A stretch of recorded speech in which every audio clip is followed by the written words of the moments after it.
Thank you. Thank you. You've lost the toss. What would you have done? Yeah, probably had a bat today. It's probably something I've not done a huge amount in the last couple of weeks. So yeah, good to get out there with the bat and yeah. Opposition you know pretty well, isn't it? And what are the plans for today? Really good preparation ahead of that World Cup journey just south of the border for you. Yeah, it's been great preparation. I think the series we had in Scotland was fantastic. Pretty much got all the cricket in there, and obviously played the Netherlands a couple of times. So yeah, it's good to have another run out before we get going. Really looking forward to watching you play as always. Best of luck. Thanks very much. Okay, that's going to wrap it up out here in the middle of the Netherlands under very cloudy skies here in Derby. They won the toss. They're going to bowl first.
Well, great news. We're back here at Derby on the opening day of these ICC Women's T20 World Cup warm-ups, and miraculous work done by the ground staff here and all of their fantastic equipment. The hopper cover and the blotters have worked miracles because we are all set for play, and what's more, we're going to have a full T20 match, so both of these sides will get great preparation ahead of the Netherlands maiden World Cup voyage in this T20 format, and Scotland coming just south of the border for a side that are very much one to watch at this fantastic, largest ever T20 World Cup.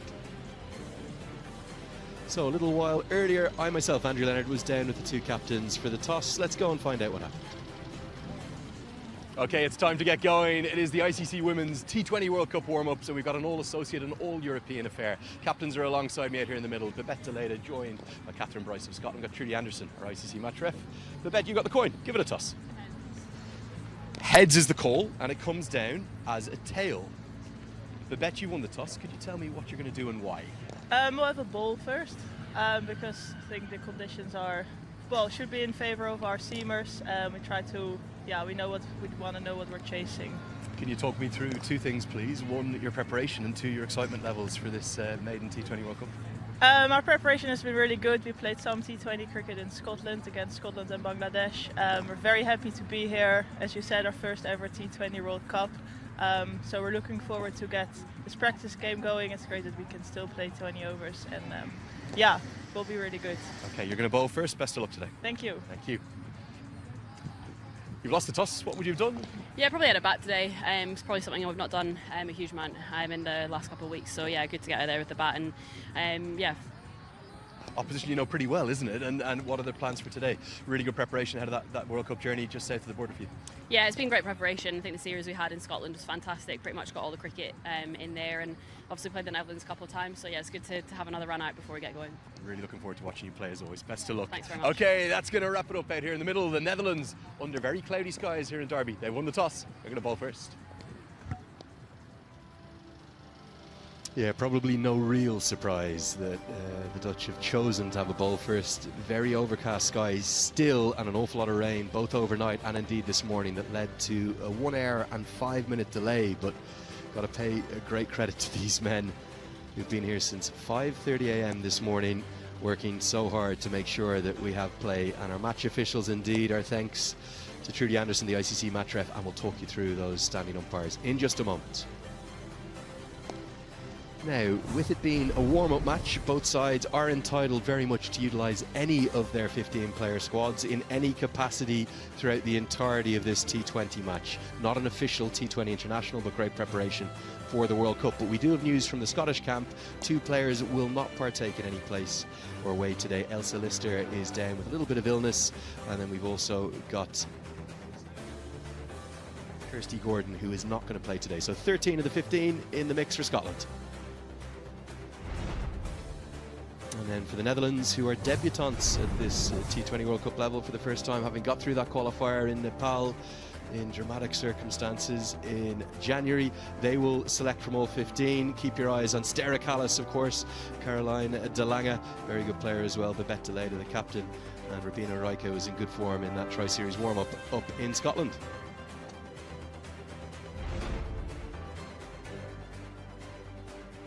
Neil McRae back into action, and also keep your eyes on the man on the left there, Pierre de Bruyn, the assistant coach who's been brought in, former Namibian head coach for the men. He is certainly a man who brings a lot of passion, a lot of intensity, to say the least. And I think this Dutch side are going to have a great journey. We should have good support travelling across for the main event proper, and indeed for Scotland they could well be a side to watch. These two sides in opposite groups for the upcoming T20 World Cup that will get going in 6 days from now. The Netherlands will have to take on Australia, Bangladesh, India, Pakistan and South Africa. But for the Scots, I think they could be dark horses for this event. Do not rule out them firstly picking up some wins, but also they could be outsiders for maybe a semi-final spot. Captained by Catherine Bryce, sister in the squad of course as well. So much talent throughout, and great to have you with us along on ICC TV. We'll be getting going in about 2 minutes time. The perfect chance to introduce my co-commentator Shachi Pai. Shachi, good morning to you firstly. Great to have you with us. Bit of a miracle, we've got play here. I think all of us arrived at the ground saying we could be counting the ducks for the day and having many cups of tea, but somehow we're going to get going in just a moment's time.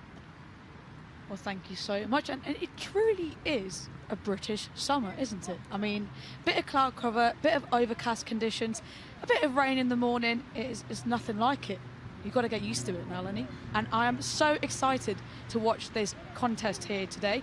I mean, they have gone against each other quite a few times recently as well. So, yeah, going to be an exciting game. Yeah, it should be a really good contest, and certainly not just today's action this morning. Here at Derby, we've got action in Loughborough, 2 Ireland taking on South Africa. I'm looking forward this afternoon at 3 p.m. local time to the Pakistan clash as well. They'll be taking on Sri Lanka. Here come the Netherlands. They're always resplendent in their orange. Probably 2 of the best kits in the tournament, I reckon. Scotland, I think if I read correctly off their social media, this was designed by a fan, this kit. I have heard that, and I think the players themselves are huge fans of it. I mean, I'm speaking to the Bryces. They are like, I'm loving the pink, you know, adding that touch and adding a bit of flair. I think that's what was missing. So very exciting. What a great initiative as well for fan involvement. That's what it's all about, isn't it?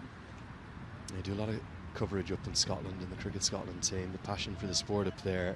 More than 100 clubs right the way across the country. And a side that's in really good form. They won 3 of their matches against the Bangladesh and Netherlands women's sides in that tri-series that was recently concluded up in Edinburgh. They took the title, so nice to get some silverware before coming to this World Cup. And certainly with so many of their squad having county experience, these will be conditions that will be very familiar to them indeed. Darcy Carter is going to open the batting.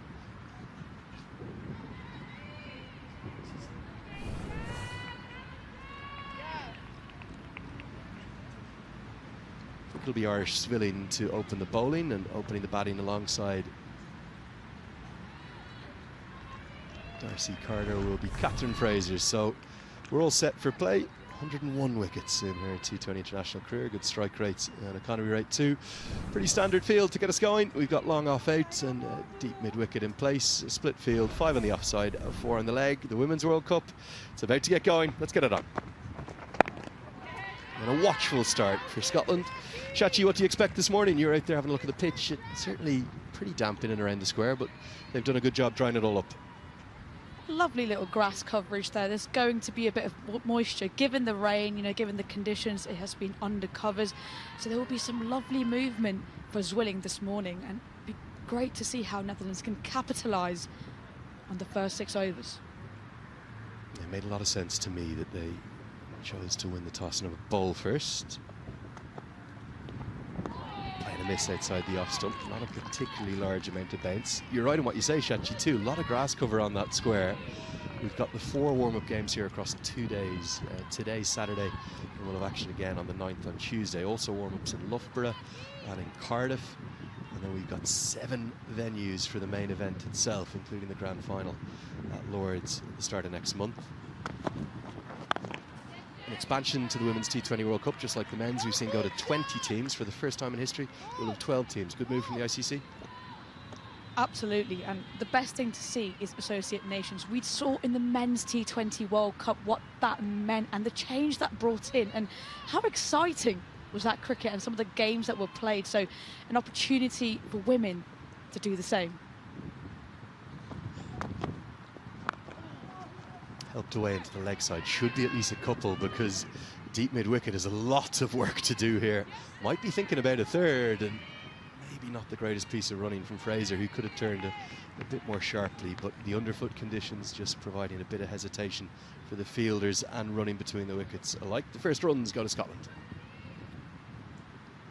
Kind of observe it there. There's not much bounce, maybe not as much as we expected in these first few deliveries there. Carter looking to pull that one, but can't quite get hold of it. Hammered and smashed away over the offside. Really good stroke. Deep mid off. Tries her best, but we might need to check this.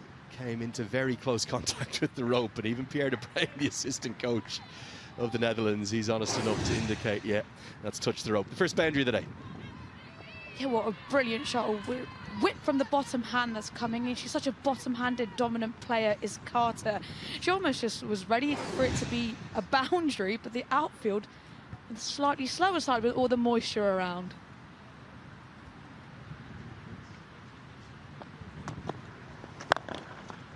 clubbed down the ground. Again, the outfield probably pretty quick given the conditions you had this morning. Back-to-back boundaries to round out the first over. It's a good one for Scotland, and they're off to a flying start. It's 10 for none.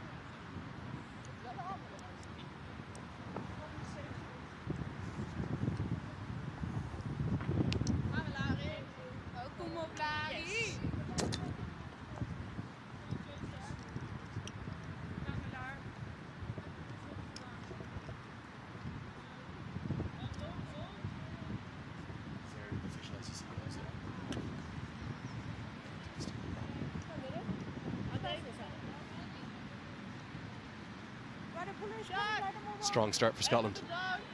Well, after 3 dot balls, Carter seems to find a rhythm a little bit more towards the back end of the over. 2 glorious shots, I would have to say, but again, not as much bounce as we're expecting. Something to watch out for, especially because she loves playing square off the wicket. Keep her up to the stumps, really, Moose. Doesn't glove it cleanly, the captain, Rebecca Leda.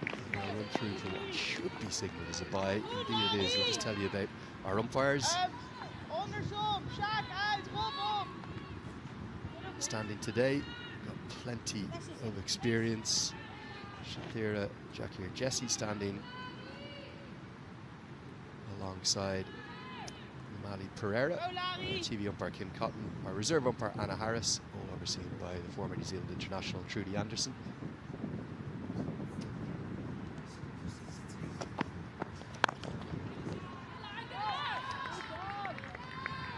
For those who like their cricketing history, I know it's known as the county ground now, but the racecourse ground it was originally known as. This cricket ground here used to be inside the running track of the racecourse all the way around it. One of the oldest county grounds gone around the circuit, founded all the way back in the 19th century. And we're bowling from the city end at the moment, but the other end where we're commentating from the racecourse end. There's significant movement on offer, this time too much wide signalled. Lovely shape. Beautiful to see. That's what we expected from this morning, though. With that amount of grass and moisture, there is going to be that movement, but can they control their lines? That's going to be key.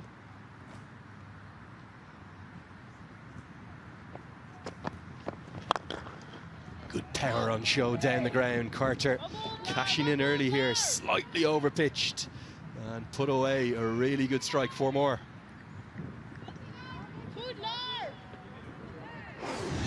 Fantastic shot by Carter. She's on the attack. It was full, it was in the slot, and she whips that past the bowler. 14 of 8.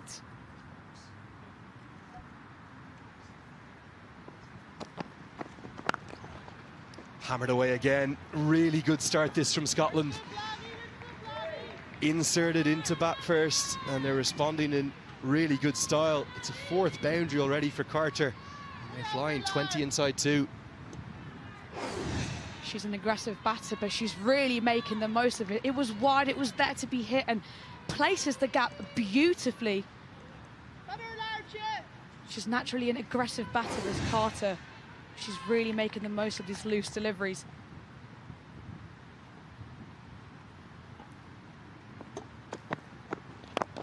Chip back at the bowler and put down. Difficult chance, but a chance no doubt.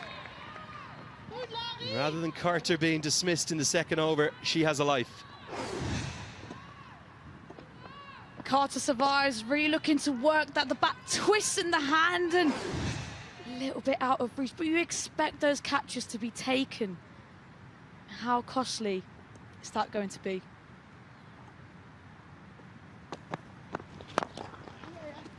There's protection down at long off, so should be just the single. A good piece of fielding will keep it to just that. An action-packed first 2 overs, a sign potentially of things to come over the coming month. It's 21 for none.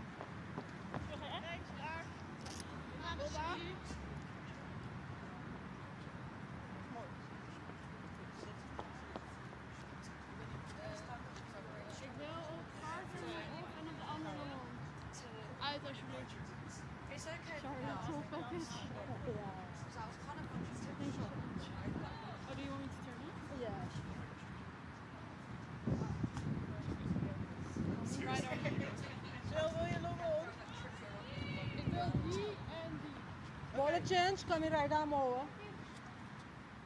Well, a warm welcome along if you're just joining the coverage for the first time. This is the opening day of the ICC Women's T20 World Cup warm-ups for 2026. Silver Seegers, an immediate change in bowling. Shachi, keep your eyes on this action. It's a unique one. A little bit off the wrong foot, but she's highly consistent, highly effective. And fascinating to see the Netherlands turn to spin as early as the third over.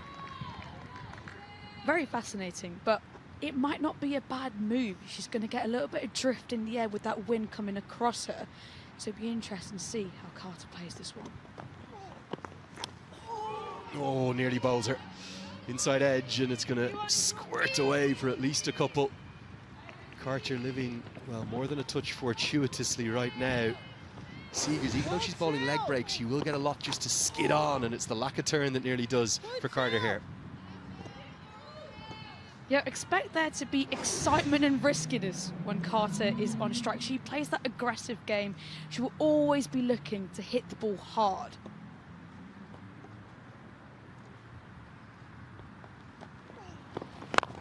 Gets it very full indeed. I always love the method of wrist spinners in particular. And you might look at this action as a coach and initially try to change it, but she's very accurate, very economical. Really nice to watch. When someone's bowling in such good rhythm and have their own control, you actually, as a coach, want to let them free. You don't want to disrupt it too much. You can see a lovely skid that she's getting.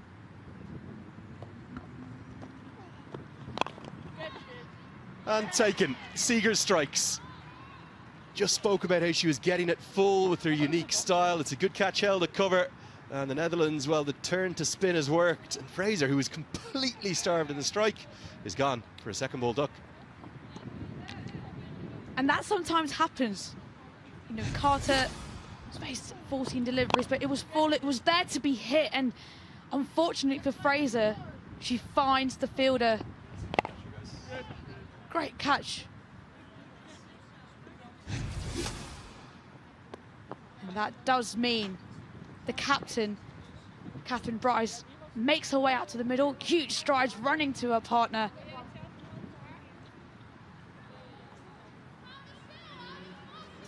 Going to be the end of Fraser. 24 for 1.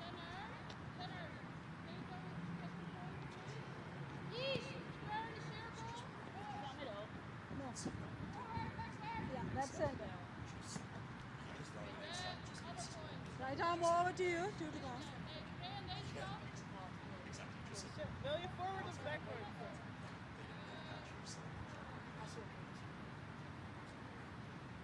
Daar is goed, die. Go, Silly! Catherine Bryce, the skipper, comes to the crease. It was Landier who took that excellent catch in cover. Wait on. Packed offside field, 5 fielders in there. Catherine Bryce, just how good is she? I mean, there is nothing I can say to make Catherine Bryce sound better than what she is. All you have to do is watch her. Outstanding player. Good stop, but a backward point. Really good start. It's 24 for 1.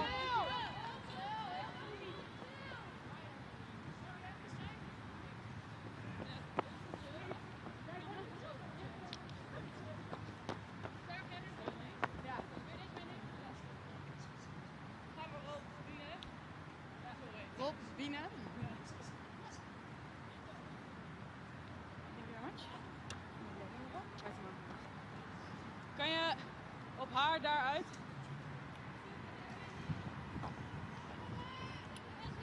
Well, a flying, action-packed start. I think very much a sign of what we're going to see over the next month or so. And Shachi, another change in bowling. Rubina Raika will come into the attack now, but that was a good breakthrough from Silver Seegers. It's much needed sometimes as well. When one person's going so hard at the end, you often find that you can get the wickets from the other side when the batter is starved for strike. But Netherlands, they have to be tight with their lines. Some medium pace from Raika. Let's get another look at the wicket here, Shachi. It was a very clever piece of bowling, wasn't it? Because she's intentionally bowling this full. You might think it's too full, but she's trying to not allow the batter to get underneath it.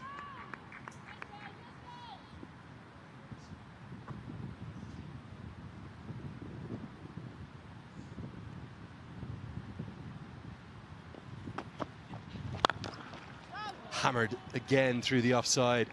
Runs continue to flow here, and Carter, well, it's a bit of stand and deliver from her as the 21-year-old finds another boundary. Cracking shot there by Carter once again. She really is on the attack, but a brilliant use of the bottom hand. You can see how tightly she's holding that. It was there to be hit, it was wide, and she hammers it through the offside. I just feel Netherlands here are getting it really wrong with the line and the length to Carter.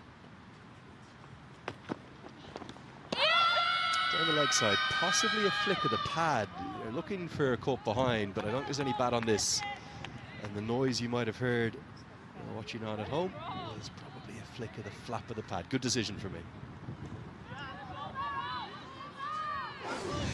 Right call, just taking a look at that, drifts it onto the pads. Ooh, interesting, but it does look like a slight flick of whatever is poking out. Oh, that's glorious. Shot of the day for me. And Carter, well, she's shown power, now she's shown real class too. Again, too much width on offer from Rika, and that is punished. Scotland have 32, Carter's got 30 of them. What a glorious strike that was. It was there, it was full wide, and waits on that one and whips her hands through it. Carter seeing that ball like a beach ball.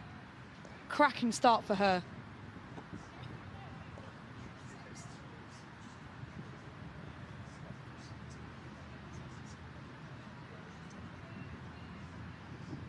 Well, I've got to say, I'm loving the start to this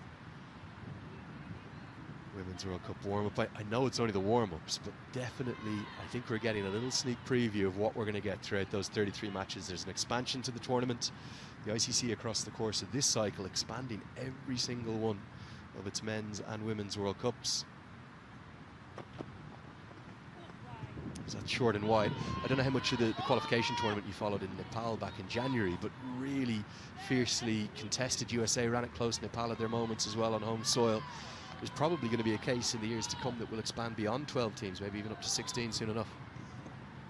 With the way things are going at the moment, and you know, just the brilliant support that these teams are getting. Edged away and put down. Not an easy chance by any stretch of the imagination, but one, well, that the Netherlands will have been desperate to hold. It flew quickly to Isabel van der Vonning, and it's gone down. Carter survives yet again. Second chance now, and Netherlands, you just ought to take these. She'll be disappointed with that one. Those are trickier catches. It's going away from the batter. Sorry, it's going away from the fielder. Movement in the air, but disappointment. Nicely driven, but straight to the fielder. Could well have been a second wicket instead. Carter survives, 34 for 1.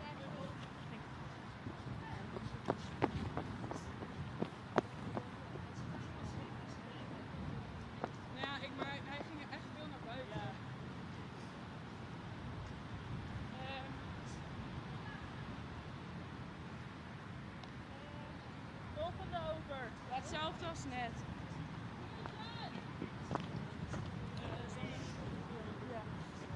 Sil.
fielders who are out on the boundary just 10 yards off the fence. And now she is changing the field. So we see that again. Nasty short ball. But there is now a mid-wicket who's quite square. Will she go short again? I was about to tell you that I could hear what Babette de Leader was saying behind the stumps, which is great, but I don't speak Dutch, so... Not yet.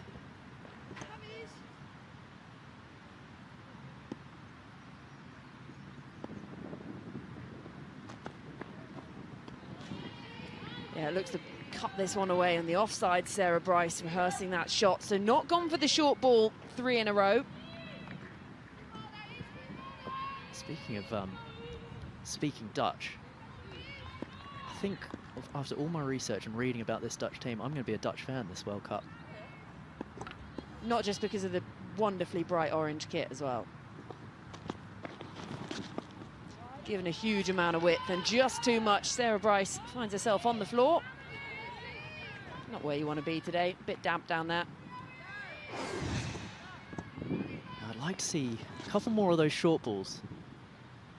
They looked to put Sarah Bryce in a lot of Charges at her this time. Catherine Bryce getting to the pitch of the ball and scampering through. Good communication, as always, between these two. They've played a lot of cricket together. You'd think if anyone's going to know their batting partner pretty well, these two will be right up there.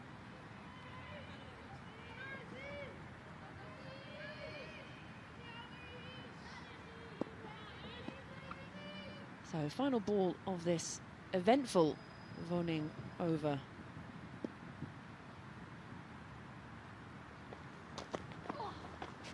Go short again. Catherine Bryce not amused, and no ball signalled this time. So this will be a free hit. just slightly off target there from Van der Voning. You're only allowed one ball above shoulder height per over, and that was given in the wide previously. As you see Catherine Bryce gesticulating at the other end there. And can they make the most of this free hit? Just discussing potential areas to capitalise.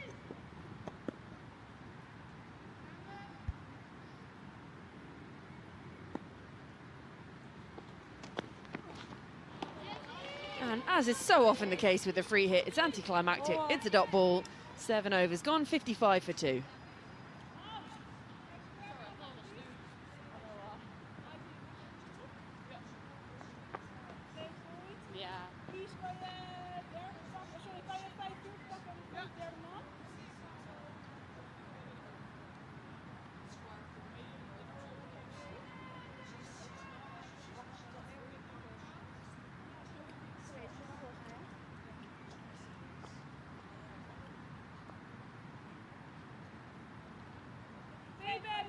So 7 overs gone, 55 for 2 on the board. Scotland, the two Bryce sisters out there in the middle.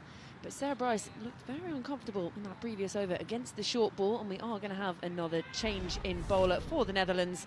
Caroline de Lange into the attack, a seasoned pro for this Dutch side. 88 matches under her belt, a best of 4 for 6. And she's got 5 3-wicket hauls as well to her name. So back to a bit of spin here for the Netherlands.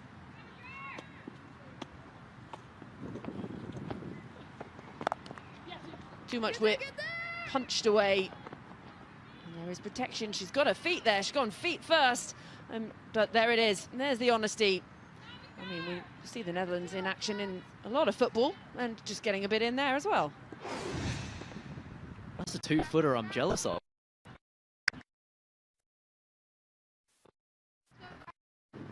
Couldn't pull it. Lovely effort nonetheless.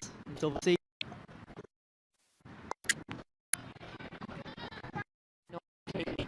But there are some benefits of having a side speaking to about the outfield in this, the outfield has been tough to field on this year. She's gone too.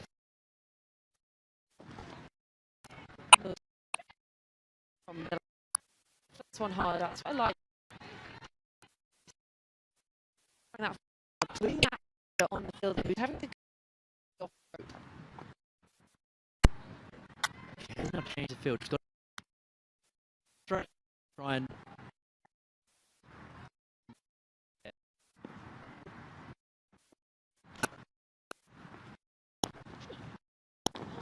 advances and again not hit cleanly. So Bryce has now been in for a while. She's faced a fair few. She's just not quite seeing it cleanly.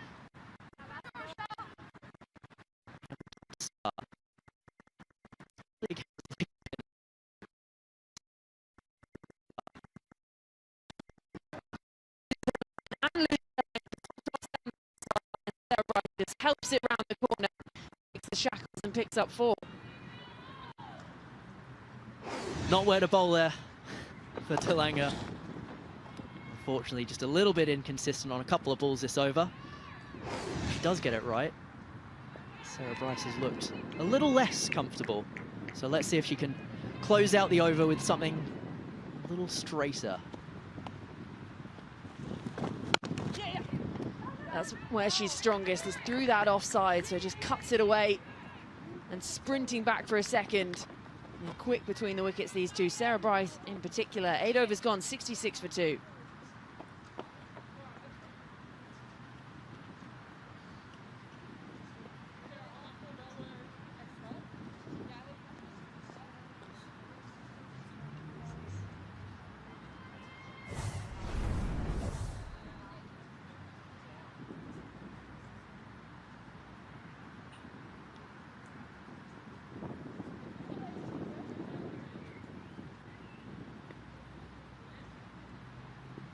So the 2 openers, the wickets to fall today, but that's a very strong batting lineup for Scotland. You've got someone like Kirsty Gordon coming in at 11. She's been going so well in the women's domestic season for the Blaze, the side she captains over in England this season. And she comes in at 11, so a very strong-looking side there. But at the moment, it's the 2 Bryce sisters out in the middle. It's something we've seen a lot in Scottish women's cricket over the last few years. And we're going to have another change in bowler as Landier's into the attack. And Bryce immediately advances. Some tidy fielding there from Rabina Riker. Nice start from Landier. Look to bowl that length throughout, I would imagine, with this field. 3 back on the leg side. 60 matches to her name.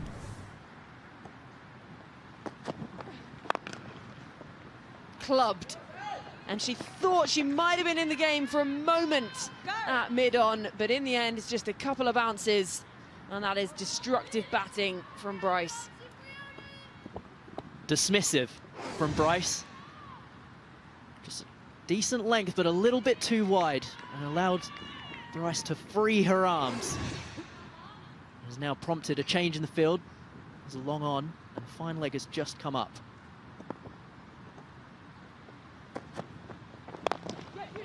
Yeah, tighter on the pads this time. Early call of 2, and they should easily get back. And this is what they do so well when if they're not finding the boundary, they're just pushing through for those second. That's what's so crucial, T20 cricket. Turn those 1s into 2s as often as you can. Marginal gains for the smaller sides in this competition coming up. Run hard, field well. Often it's an attitude thing. Scotland are doing it beautifully at the minute. Bit of aggression, hasn't timed it at all, back at a point, for a moment thought she was in the game, perhaps misjudged, didn't quite set off fast enough. And in the end, it was going to be very difficult over the shoulder if she'd managed to get there. Not quite timed, just sliced over point. As you see there, Frederick Overdyke can't quite get to the ball.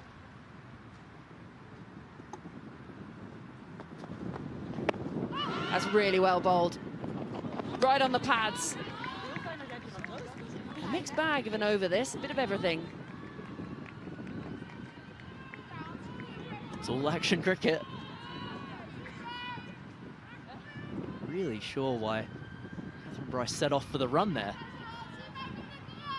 But all safe in the end.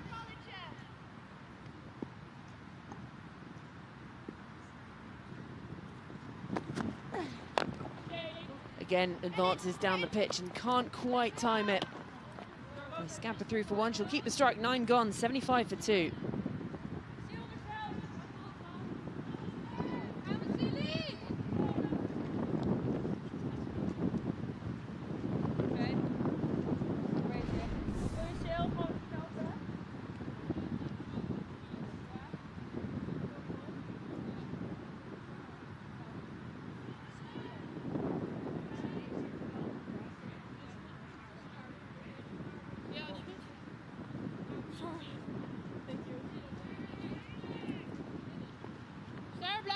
9 gone, Scotland 75 for 2, but it's just creeping in. 27 dots now faced in there. The Netherlands, they'll want to have a look at that extras column as well. 10 extras have been bowled. It's about trying to keep that as tight as possible. Don't want to be giving away free runs to a side who have such a strong, long batting lineup. Two Bryce sisters out there in the middle. Neither of them quite getting the read on this pitch. It's looking a little difficult at the moment, but they're set now. 20 and 12 to their names as Seeger starts her third. Goes for the reverse. Of innovation here from Catherine Bryce, trying to make something happen. First shot in anger we've really seen. And I think that just indicates how they're struggling a little bit with Silver Seegers, who's been the pick of the Netherlands bowlers. Gets a hold of it this time, and that'll be 4 over point. Catherine Bryce tried to do it the first time and said, yep, I'm strong enough to try and do it again. And it comes off. Perfectly executed there by Catherine Bryce. She'll be happy with that one. It's an interesting option against the spin of Seegers, who does bowl very full and in at the stumps. It's a risky shot, but she has got her rewards for this one. Moves on to 16 off her 17 deliveries now.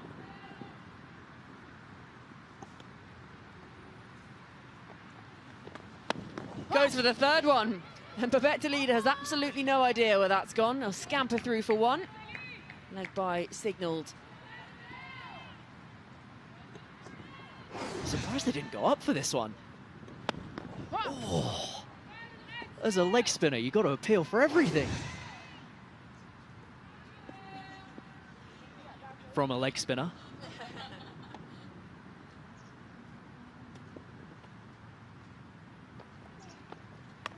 Gone. Advances down the pitch, and Seegers gets her rewards. She's bowled so well and now picks up her second wicket of the day. Quality bowling from Silver Seegers. That action past the perpendicular, the angle that she gets from wide on the crease. No need for spin when it'll slide through like that. She has been the pick of the Netherlands bowlers. Sarah Bryce has to depart for 20. It's 80 for 3. Okay, that's all. Thank you. Dus zo de warm. Ja, zo. Ja, maar ik dacht niet Sergio of daarna weer. We hebben gewoon third.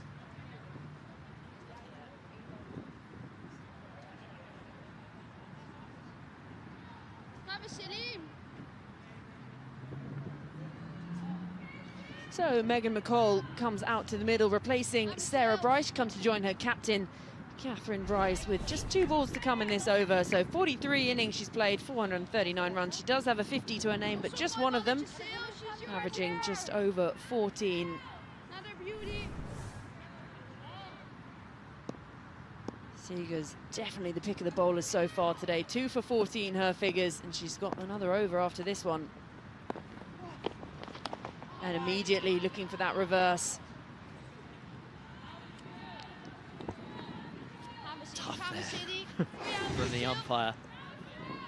Weg veel op die palen. Laat er maar dansen.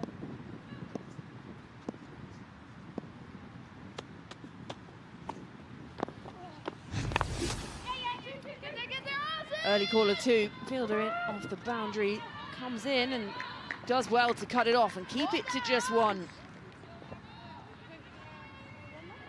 There's a little bit more urgency now from the Netherlands. A couple of yards off the fence, sprinting around the steely-eyed Seegers at the helm and with the ball.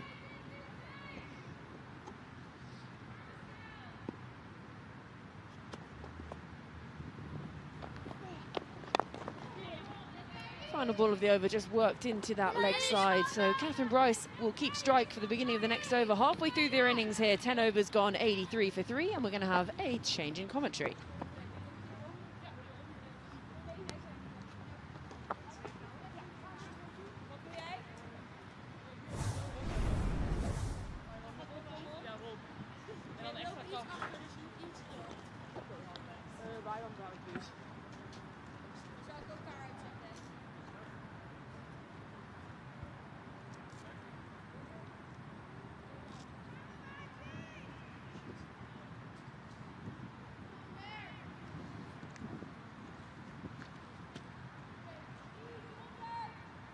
Really entertaining action. Great contest between these two sides. You know each other very well. And certainly both have had moments to savour thus far. Silver Seegers has stood out with the ball, but as you'd expect in a warm-up game, lots being given their opportunity. We'll have yet another change. As Murthy van der Rad will come into the attack. I'll have to check my maths, but I think it's the 8th bowler to be used. Have you got that double checked for me, Shachi? I should be good at maths because I have a degree in it, and I could do some counting for you from 1 to 8, and that is right. We've got 8th bowler today. Got to be a key part of your maths degree, I would hope, counting to 8s. Yeah, Scotland in a good position here, going along well in excess of 8 runs per over. Enjoyed Catherine Bryce's innovation, but Seegers 11 dots in her 3 overs has been very impressive. Just a reminder that both sides can indeed utilise all 15 players that make up their official squads for this ICC Women's T20 World Cup. As van der Rad comes around the wicket, we've seen a couple of wide calls, maybe a touch harsh on the bowler. Do you think with the modern leg side rule, she could have got away with that? Personally thought that was a bit harsh because she did move inside the line of the ball, looking to utilise the fine leg being up in the circle.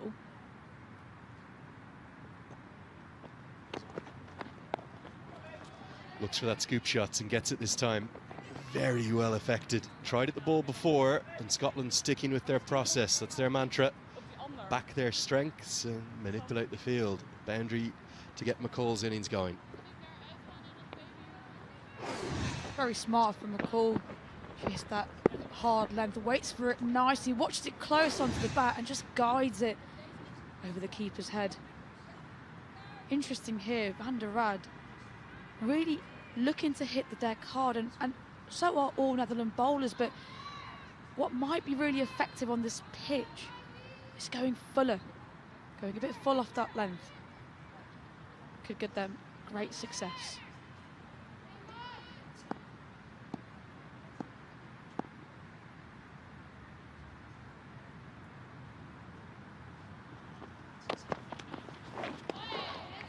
Good one hand. We've got a change in keeper as well. Babette Leda, who did have the gloves on, has been replaced by Rosalie Lawrence. That happened during the drinks break. And this is a really good effort. I think that's 4 byes saved. A great effort by the youngster there. No helmet, full stretch to her right. Give us a bit of a sense, Shachi, as to, obviously with your playing career as well, what are you looking for from warm-up games? Every side will be slightly different. For these particular teams, it's about finding your right 11. It's about giving everyone a go, but also seeing what works best.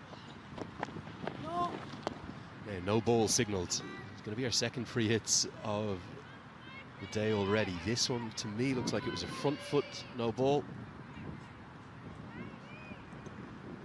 Whereas the previous one was for too many short balls, but an erring in terms of overstepping. Free hit will follow. No, no, no. That is always a red book. Whether it's a warm-up game, Lenny, or if it's a normal game, that is criminal. Here comes the free hits, and field cannot change. Gets the Yorker in, well bowled. Good response.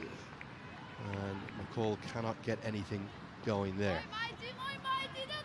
Just going back to your point, that is an extremely well bowled ball from van der Rad. For a free hit, they have to go fuller on this pitch, but it's a great chance in warm-up matches for players to put their hand up and really see why they should make that 11. A week today. Yeah, I think in terms of every coaching staff will approach it in a different manner. If you're just joining the coverage, a reminder that Scotland have 13 there playing today, whereas Netherlands going all 15. Oh, that's come off the back of the bats. Might need a new name for a stroke here. Not the nutmeg going on here. I'll leave it to you, Shachi. The call reverse or something along those lines. Is this intentional? If I was McCall, I'd say this is so intentional, but I'm calling this a reverse pan flip. almost like you're flipping the pancakes. You decide to catch it on the reverse, and boom. The pancake flip lasso. Let's go with that. Good Yorker to round out the over. Excellent from Van den Rad. It's 91 for 3.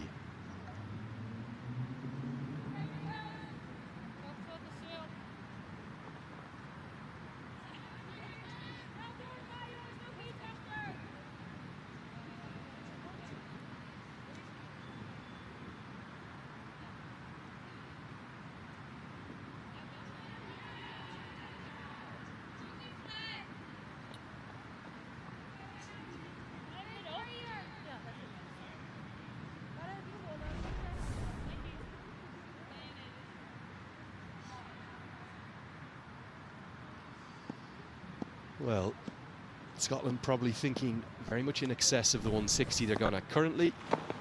A lot will depend upon exactly how the remainder of Catherine Bryce's innings goes, as we see another change in bowling. Frederique Overdyke, who's had a significant change to her career.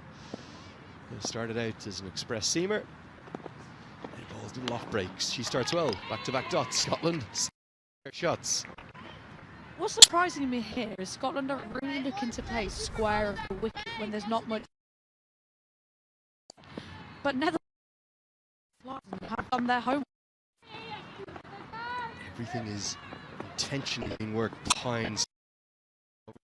That's as Delana does the fielding to keep it to just a couple. Yeah, it's been a strange evolution, isn't it, for Overdyke? She bowled right arm fast and was really slightly slingy action, but she just lost her way a touch. I don't think it was necessarily a case of the yips, but she's evolved second of her career now with these off breaks. As the slog sweep comes out, protection out there, one bounce. I think of many bowlers over the years changed, Overdyke really just starting with off breaks now, remaining in the squad. And it can happen. There does come a time, let's say, some seamers life where you don't quite get that. You're fighting to get to the crease, and another skill comes in hand. Again, great power on show from all of the Scottish batters we've seen, and that'll be a boundary. Bryce it is who gets to run a ball.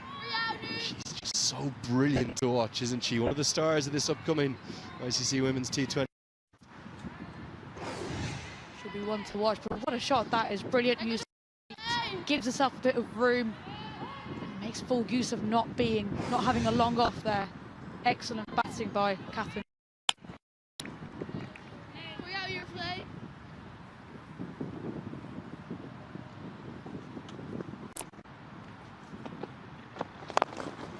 Goes again. The field had changed. Long off had gone out. So should just cut off the boundary, but 2 more to the total. Scotland bring that 100 up in the 12th over. Excellent from them. It's 100 for 3.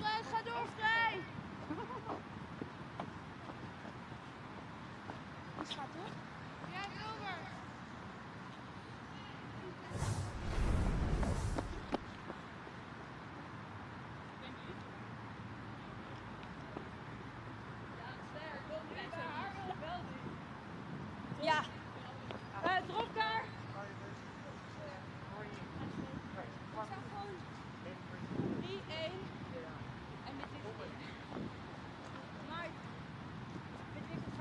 Lots of building blocks for Scotland outside of the power play. I've lost their 3rd wicket, but I think overall they'll be really pleased. Craig Wallace, their head coach, has done an exceptional job since coming into place, a former Scotland men's international. Scotland really, you think about both their men's and women's sides, the remarkable ability to make the most of their resources and consistently punch above their weights. Even you think about the recent men's T20 World Cup, called in at the very last minute. They pushed England all the way, pushed West Indies to the brink. Many will think that they should have beaten Nepal as well. But resilience is the key word in and around Scottish cricket. No shortage of skill too, as this one will somehow evades the stumps. I find it interesting that McCall opted to go for that shot, given fine leg is back out on the boundary, and a physio surely would be called, as that has cluttered into a helmet. Yeah, I think the initial impact, and you can see the the sigh from McCall, because she's saying, well, hold on, it's hit my arm, but then technically it has gone on to make some kind of a contact, I think, with the grill of the helmet. So there are reasons we have the concussion protocols in place, and rightly so, the umpires calling just for a very quick mandatory check. Gives us the opportunity, Shachi, perhaps to talk about the main event proper a touch. How do you see both of these sides' campaigns going? That they have, there's no easy group, is there, between the two? The Netherlands, they'll come up in Group A against Australia, Bangladesh, India, Pakistan and South Africa. They may have the more difficult 5 sets of matches. And then for Scotland in Group B, they'll take on their nearest neighbours in England and Ireland, before also coming up against New Zealand, Sri Lanka and the West Indies. Who will fancy their chances more? What will the goals be for both sets of teams coming into that World Cup? For a team like Netherlands' first ever Women's World Cup, I mean, it's a brilliant moment. So for all the players, it is important to soak that moment and enjoy it and really give it all, because we've seen some brilliant talent in that team at the moment.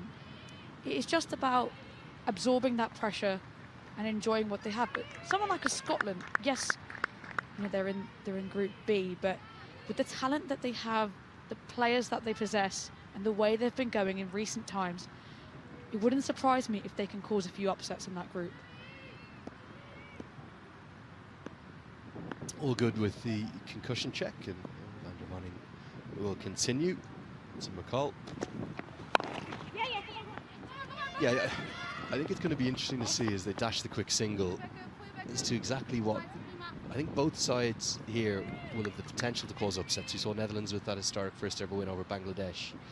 But they're at very different stages of their evolution, if that makes sense.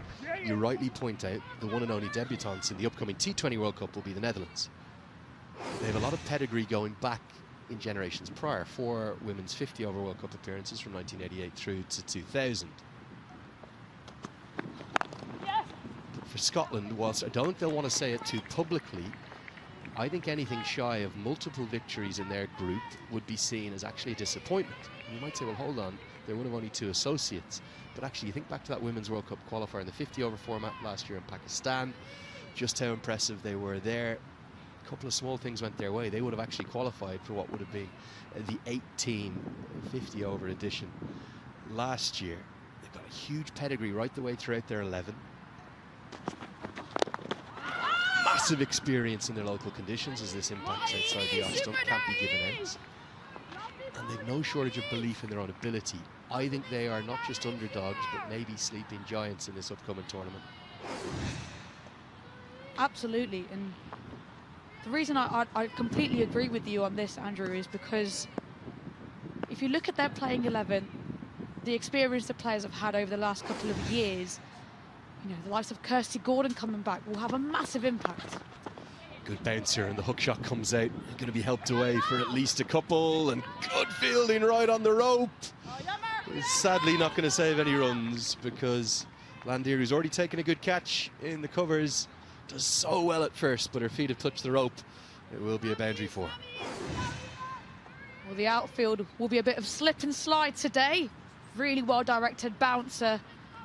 Catches that top edge, and brilliant effort by Landier on those knees, and just at the last moment, Carr manages to parry it off to her partner. Got her! Oh yes, straight through. And McCall, who only really looked comfortable behind square, tries to get one down the ground and loses her middle stump in the process. Plenty for the Dutch to cheer. They're at an impressive start for them. Well, you know what they say, first the nose, then the toes, and she's followed up with that. What a brilliant ball, but played all around it, did McCall. Really not the shot to go across the line. Great bowling by Landier. McCall, she has to depart. 14 of 15 deliveries. Scotland now 106 for 4 after 13.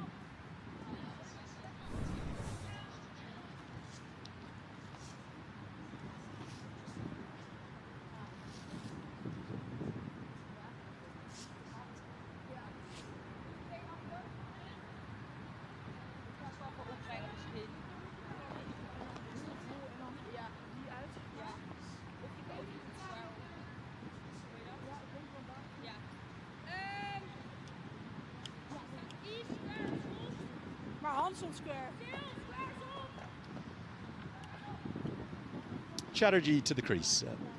Number 6. I think both sides, whatever happens the rest of this contest, Shachi are going to be really pleased with what they're getting from this warm-up. Obviously, in Tri-Series action, over the course of the last 10 days, 2 weeks, up in Scotland, but down in English conditions now. Both sides getting a really good workout as Caroline DeLange will come into the attack with her leg breaks. Very different kind of leg spinner to Silver Seegers. Let's get one more look at the wicket. What's gone wrong here? Completely all round that one has McCall. Yeah, she then shadow bats, you know, straight after it going. She should have gone straighter, and that's right, she should have. It was full. There's not much movement there.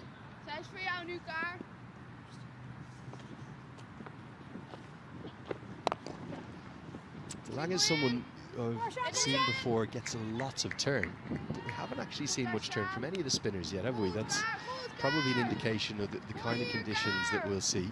But understandably, again, as we're in a warm-up, the Dutch just working through all of their attacking options. As the reverse comes out again, it's a shot that Scotland have really favoured. Chatterjee's got to get back, and she does. They'll think about the overthrow and take it on. Throw should go to the keeper, it doesn't. Well, end result will say a single. Scoreboard often doesn't tell the tale. We had everything that ball, every form of dismissal in play. Real comedy of errors, but Bryce and Chatterjee survive.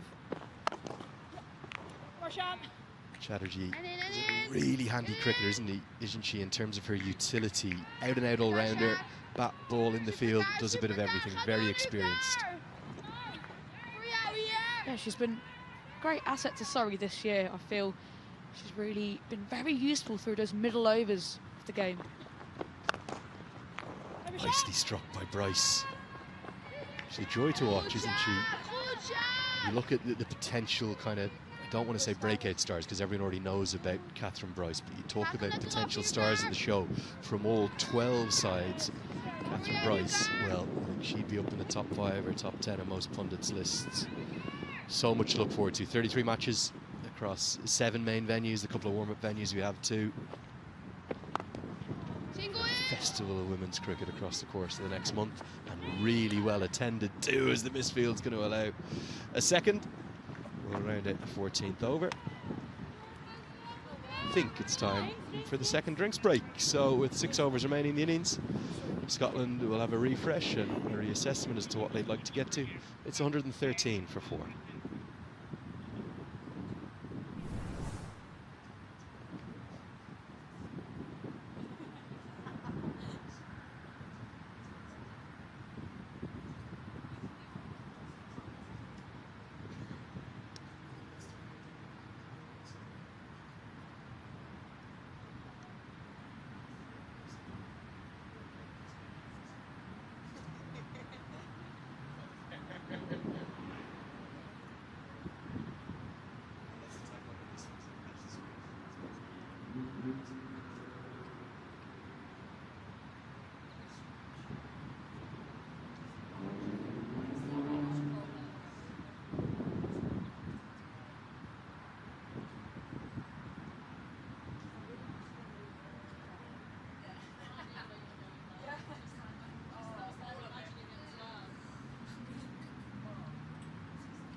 6 overs remaining for Scotland to work with. They'll be thinking about 160, 170 plus.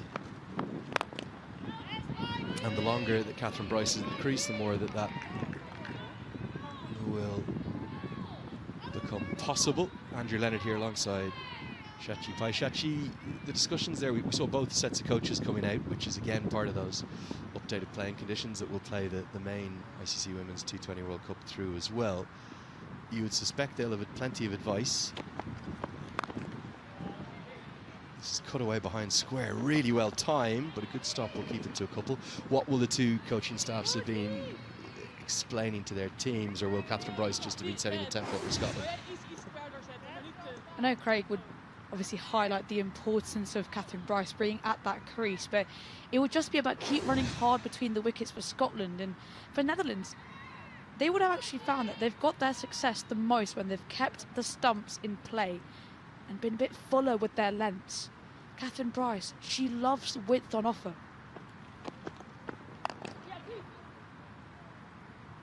Nicely hit away into the leg side. He'll take on a couple. Good running from Chatterjee.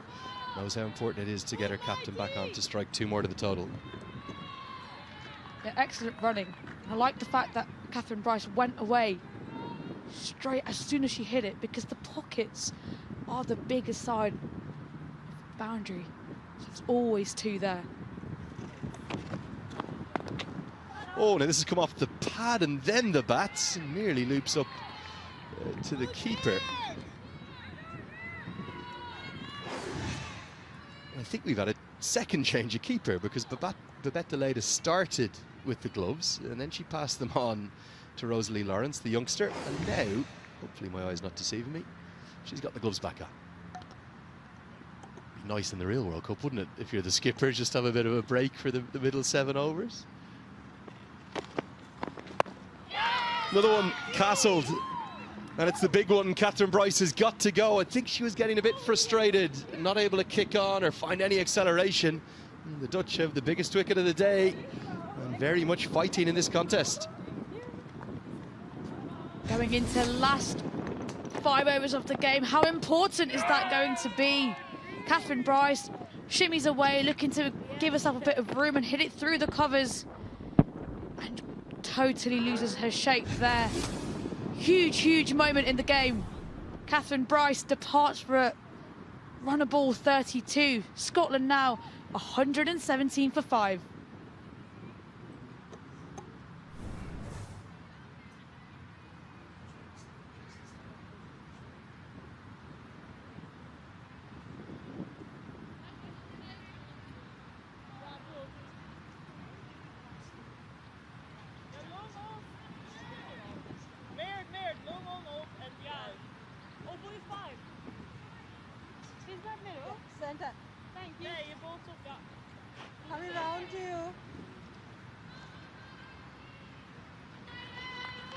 Well, really good stuff from the Dutch as Pippa Spruill will come to the crease down at number 7. And Scotland might have to readjust their sights. You just see a few people scrambling in the background because we've got a bit of a squall.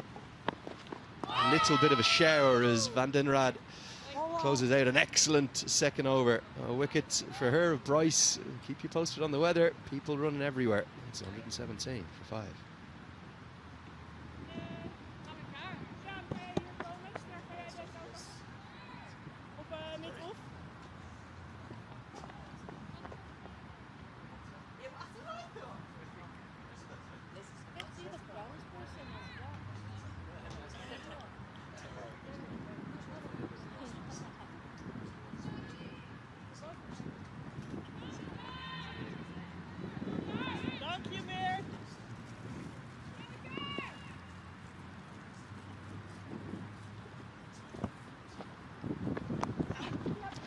Swept away, and she's fallen over, but scampering back.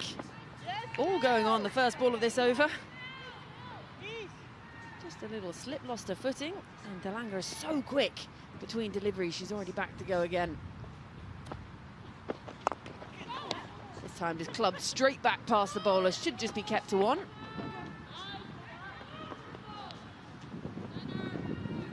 It's so hard that as a batter, isn't it, as well? You sort of look up and she's already on the way. It's obviously a tactic. Rush batsman through her over. Delanga's been good so far. Tidy figures.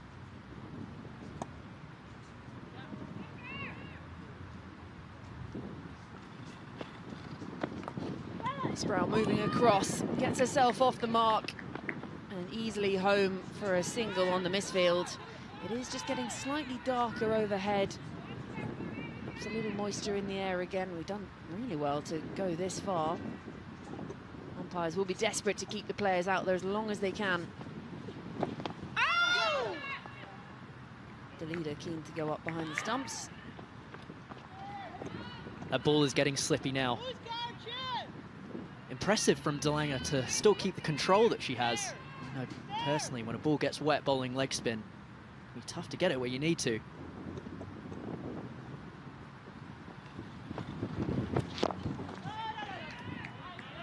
To be honest, I found it hard enough with the dry ball. Leg spin, not the one for me. Don't worry, I found it hard enough with the dry ball as well. Struggled to turn it or land it. Aerial this time out to deep mid-wicket, who should just get there to cut it off, and they're going to come back for a second, but a pretty tidy over again from Delanga. The 5 runs coming from it, 16 gone, 122 for 5.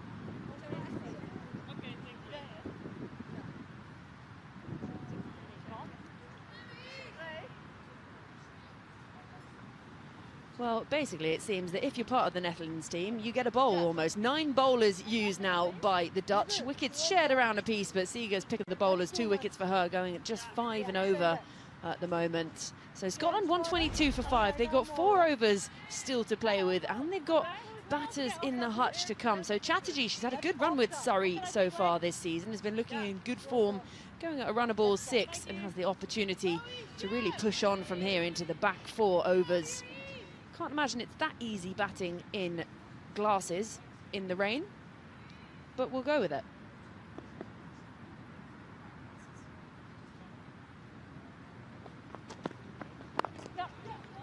This time just punched backward of point, so it should just be a single. Sproul quite keen to come back for a second.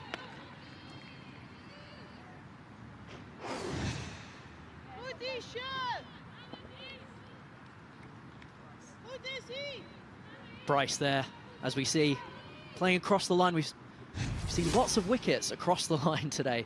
Not much playing straight on a pitch that's been fairly true. Good pace and bounce. Not too many demons in it.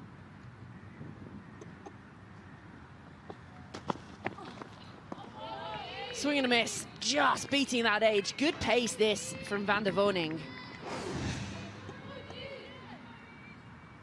Her and Seeger. Seeger's pick of the bowlers for me. Van der Woning on some decent heat.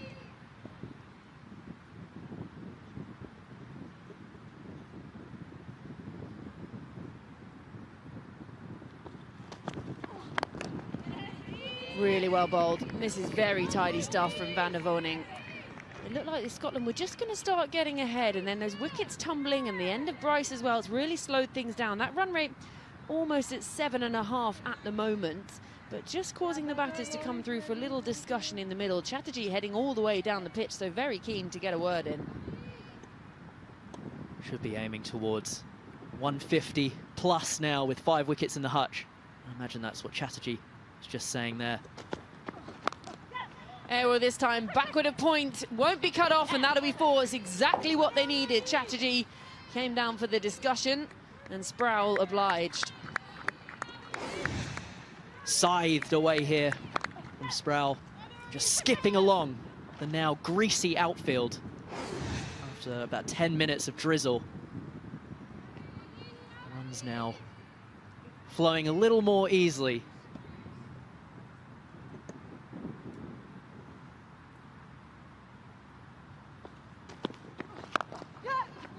Beautiful looking stroke, forward of point this time, and a good effort on the rope to slide and cut it off. They'll come back for a second, again just drizzly in the air, just clouding over a little bit overhead.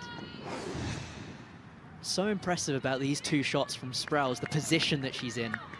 Strong base and allowing herself to play the ball nice and late off her back hip. One in the air and one along the ground. 4-2, beautiful stuff.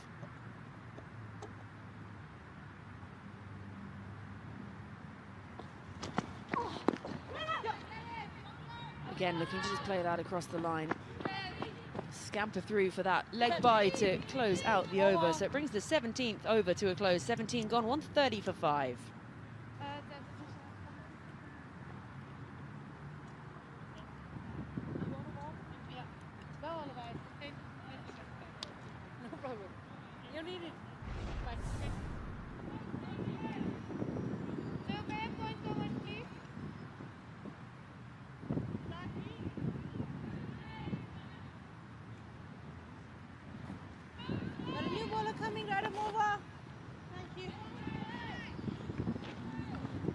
So Scotland continue at this rate, get themselves to 153, but with wickets still in hand, they'll be looking to push higher than that 157, 160 if possible.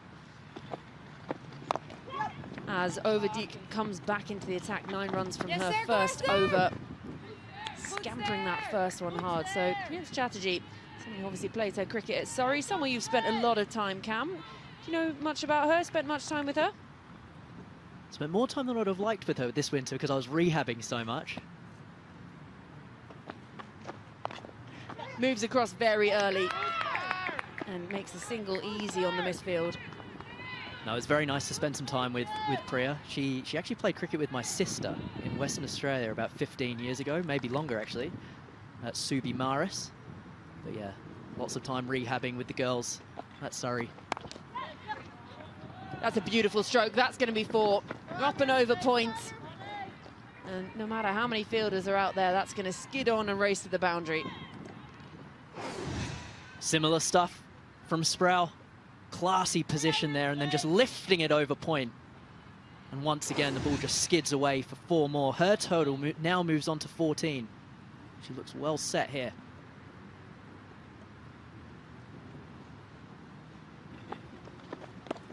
Again, moves across very early. Just not quite timing it off the bat. She's got the foot movement early, getting herself balanced and just not quite reading that last bit of the action.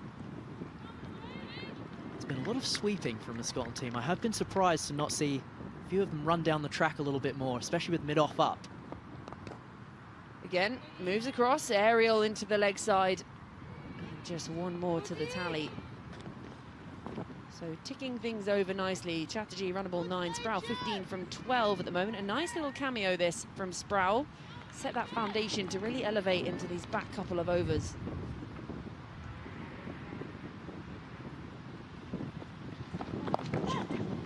That was a freebie. And just missing it, somewhat diving over it. So 4 off the final ball of the over. 18 gone, 142 for 5.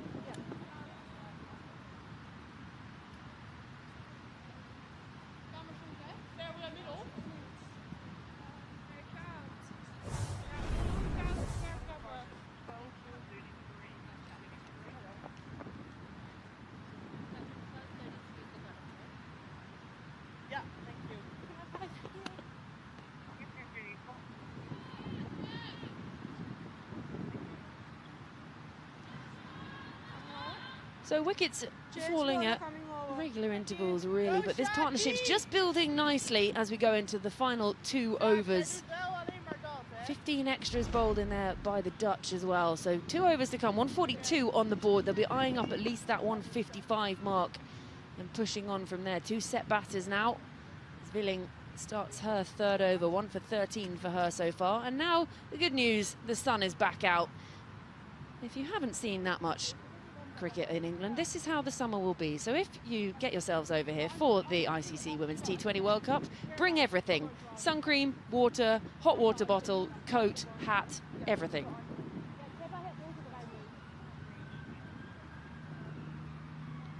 So 2 overs still to come, 142 on the board. Chatterjee looking set, 9 from 9. Just a little discussion here between Sproul and the umpire.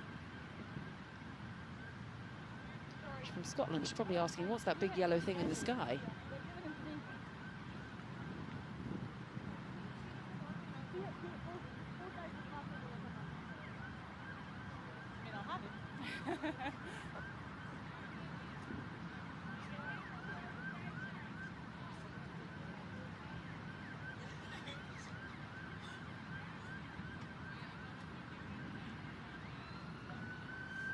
Just waiting on the 2 umpires.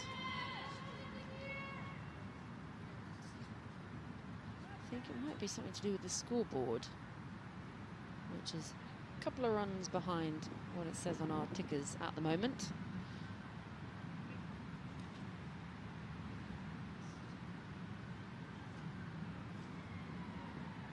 So 2 overs still to bat here for Scotland. Remember, seems a long time ago now, but Netherlands winning the toss and deciding to have a bowl first. It was Carter up the top who looked really strong with the bat in hand, and a few wickets falling, and then the Bryce sisters in the middle. Catherine Bryce again looking very good.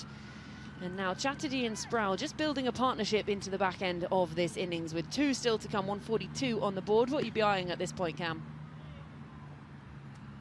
Well, with these 2 well set now, be looking towards 160. Take over 9 off each of the overs.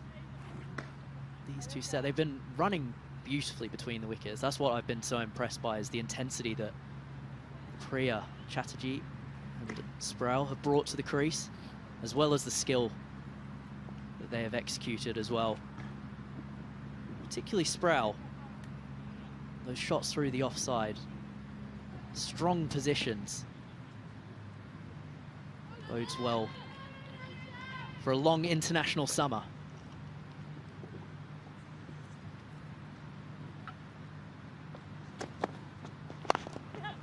Given width and carved away. Yep. There's a good effort in the deep to cut it off. They'll easily come back for another. Gorgeous looking shot there from Chatterjee. Deserves 4. They're relatively large boundaries today. Almost 60 metres all round, but wonderfully timed.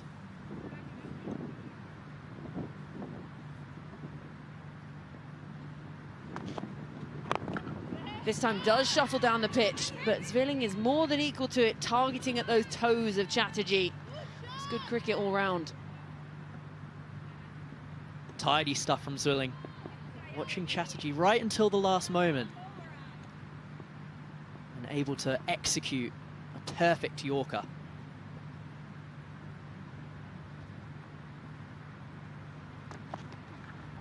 Moved very early, has to wait for it, and gone fine enough. Chatterjee continues to motor. I just mentioned watching the batter and then executing as a result, but Chatterjee's moved so early here. She's actually been able to force Zwilling to go a little bit shorter and wider. He's been able to just lift that over fine leg. Gorgeous shot from Chatterjee. She's done really well as well to not play the shot too early. She really had to wait and had to hold. Yeah! This time full straight right on the pads. Huge appeal. Umpire not interested.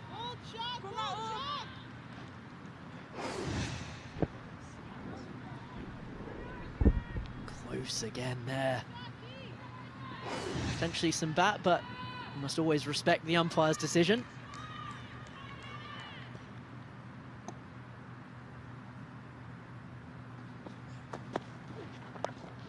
Again, moves early, a bit of innovation, he gets enough deft touch on it. Falling just short, and again doing well, scampering through for that single. The 150 is up for Scotland as well, inside the 19th over. One thing that will be on the minds of the Scottish batters will be to try and execute their whole bag of skills here. It is a warm-up game at the end of the day, and they're going to want to go through the full repertoire for the real thing next week.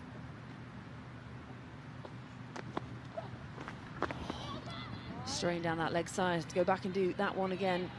I think also, you know, these teams, they've got strong squads. They've got more than 11 players that can be put out on the park. So it's actually about putting down a marker and saying, look, I'm in form. I'm ready to rumble next week. That's what really impressed me about Darcy Carter. Just how hard she goes. Well, I'm sure she's one of the first names on the team sheet, but really gave it a good go. It's well bowled. Just skewed away by Chatterjee. They'll settle for a single off the final ball of the over. 19 overs come to a close. 152 for 5.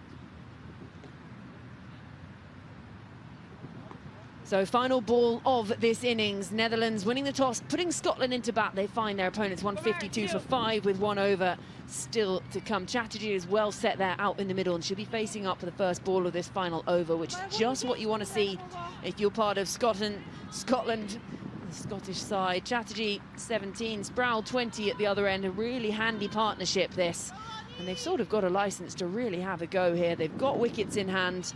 They've got a score on the board and an opportunity to try and pepper some boundaries. 2 fielders out in the deep, on 3 on the leg side. Has the big swing, finds the gap, there it is. That's one way to start the final over of an innings. Imperious from Chatterjee. Down the pitch, giving herself a bit of room. Excellent option with all the fielders up on the offside. Key there was just holding her position, watching the ball right onto the bat to be able to crunch it past extra cover's right hand.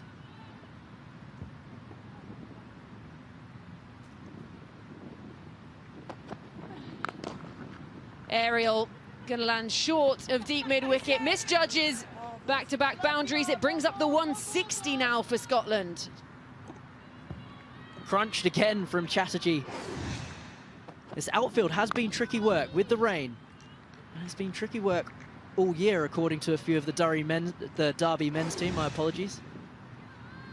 We've seen a few fumbles today. Scotland going nicely now. Could even be eyeing up that 170. Seems to be what Chatterjee has on the mind. They're going to run the first one hard, coming back for a second, taking on the arm, the pressure. The throw wasn't accurate, and that is really good stuff from these two. Body on the line, on the floor, in the damp.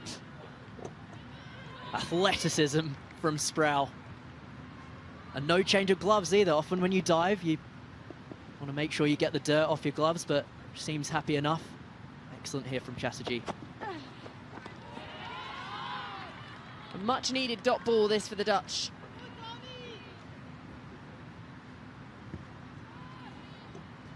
Well bowled there from Hanneland here. Exactly where she wanted to go. Just important here to take her time in this death oval, in these death overs. Oh, we love a game of cat and mouse. She moved so early, and Landier says, you know what, you're not going to do that again. Love that from Landier. Composure there to be able to pull out and start again. Ariel, this time up and over. It should be another 4. A very expensive over. This is turning into the 3rd boundary of it. Chatterjee on the charge. She looks laser focused as well. Once again, that is the option with the whole field on the up on the offside. Gets it over the tallest fielder at mid-off as well. Big swing. There is protection down there at deep third. They're going to think of a second. and decide against it. So 1 off the final ball, but an expensive last over, 15 runs coming from it. So 20 overs, Scotland being put into bat, 167 for 5. They'll be very pleased with that, and there's been input from a lot of different batters. It's not just been one person doing the heavy lifting as well, and that's exactly what you want to see, especially in a warm-up game. Everyone getting a go and having their opportunity, putting their name up and saying, I can score runs too. Chatterjee, a 32 red down the bottom of the innings as well. Just what you wanted to see. She finishes 32 from 20. Sproul at the other end, 20 from 14 as well. That 50 partnership coming up with the last ball of the innings as well. Carter started it off so well, 33 off 22. Fraser missing out today. The Bryce sisters, as always, had their say in the middle, but it was that partnership of 50 off 31 between Chatterjee and Sproul helped getting them to 167 for 5 from their 20 overs.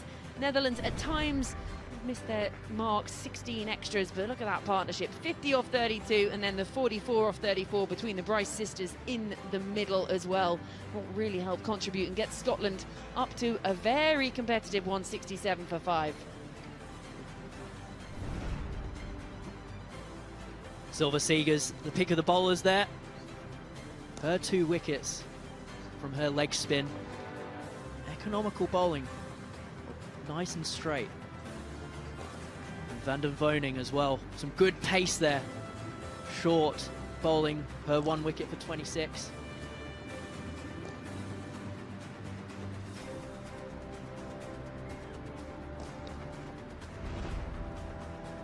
So we've beaten the weather here so far today in Derby. They got the 20 overs in. That means the target for the Netherlands to win their first warm-up game ahead of the ICC Women's T20 World Cup will be 168. So we're going to head to a short break now, and we'll be back after the break. We're going to beat the weather with the chase.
Hello and welcome back to Derby. The good news is that it is sunny. What a day. And we have this warm-up game for the ICC Women's T20 World Cup between the Netherlands and Scotland here at the county ground in sunny Barbados. The two umpires heading out to the middle ahead of the second innings. So it was the Netherlands who won the toss and decided to have a bowl first.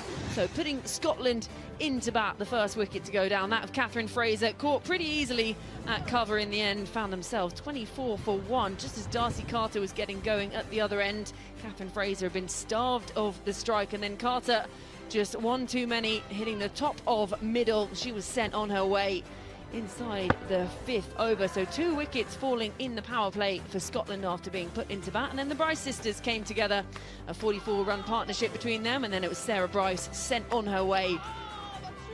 So coming into the 10 over mark, they were 76 for 3. Megan McCall again looking to swing across the line, pegged back, and off she goes.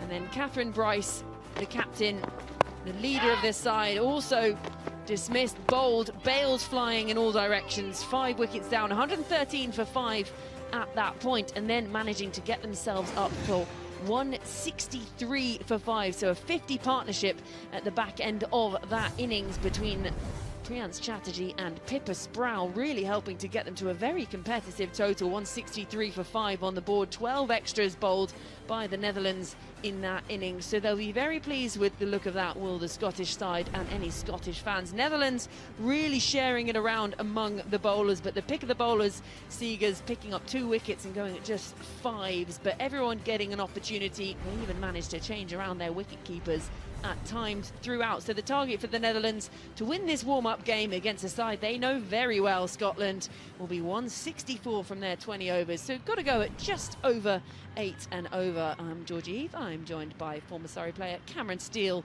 in commentary this afternoon for the beginning of the chase.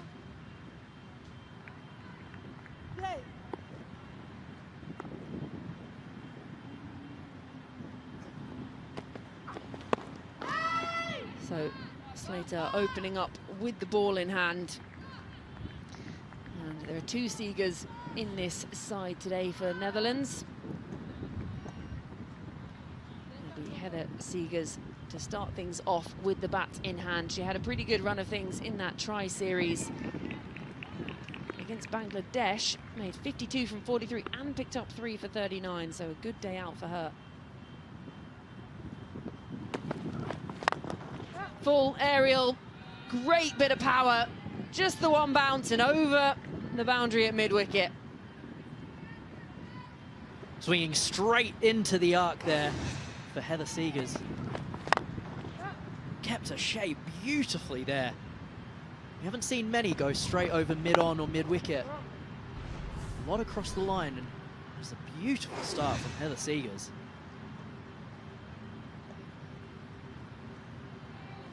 It was nonchalant, wasn't it?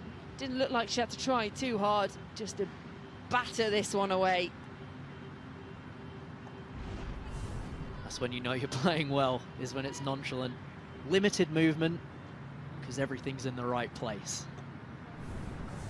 Does have a T20 100 to her name as well, a best of unbeaten 106. Rachel Slater, season pro, 39 matches. She's got a 5 for as well, 5 for 17, her best figures. And that's a much better line, just worked into that leg side.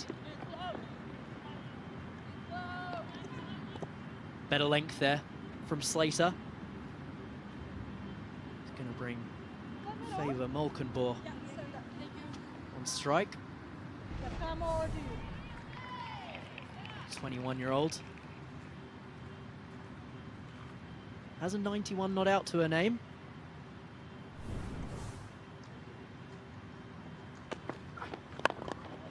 Again, really full from Slater, right on the toes of Molkenbohr. And at 21, already got 50 innings under her belt. Well, that is a feature of this Netherlands side. There's youth, but there's experience in that youth. Just interested by that swing from Slater in her first 5 balls. Won't swing for long if it gets out, hit out into the outfield, the wet outfield. pads, just straying down leg, you would say. Umpire disinterested. It was a sort of muted appeal, really. Just Slater and Sarah Bryce behind the stumps getting involved.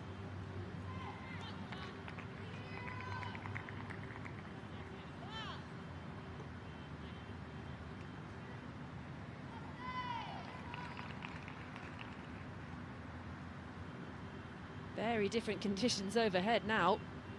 Beautiful sunshine.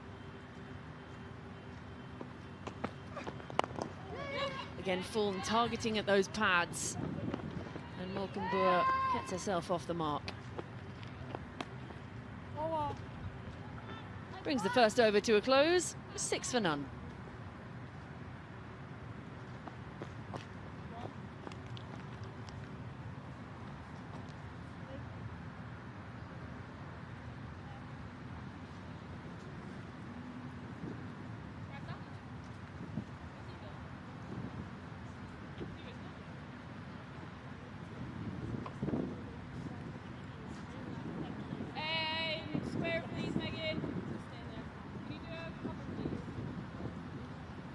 Six runs coming from that first over from Slater. The clubbed boundary, but other than that, pretty tidy.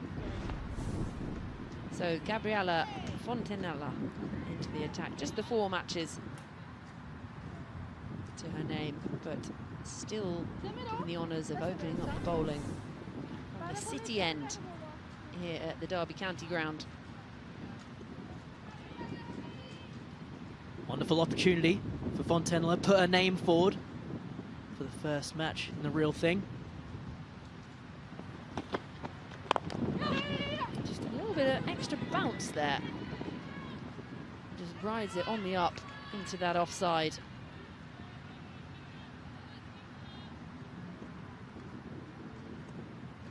Warm-up games are always a seriously good opportunity to experiment with a few things, to put your name forward. At Surrey, coaches often call it turning the dial. Just sharpening your skills as you get closer and closer to the tournament. Coming off a tri-series in Edinburgh, Scotland will just be turning the dial a little bit more today. Again, can't get it through that stacked field up inside the ring on the offside, obviously inside the power play. So just the 2 players out in the deep on the leg side. Deep square leg and deep mid wicket.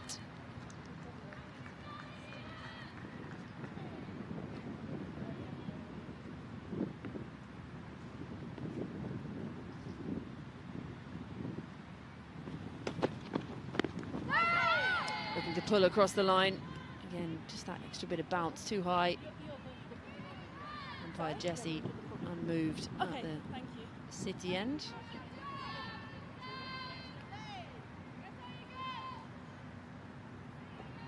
Tidy start from Fontanella. Looks to be good pace, a little bit of swing.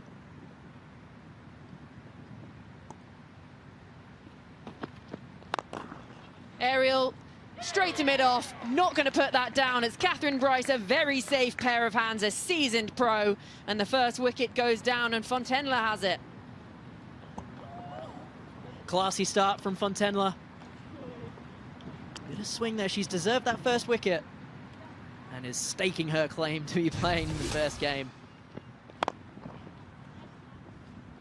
No issues there for Catherine Bryce. Just falling off the ball a little bit there, Heather Seegers. She has to depart. For her 5 runs off 6, it is 7 for 1.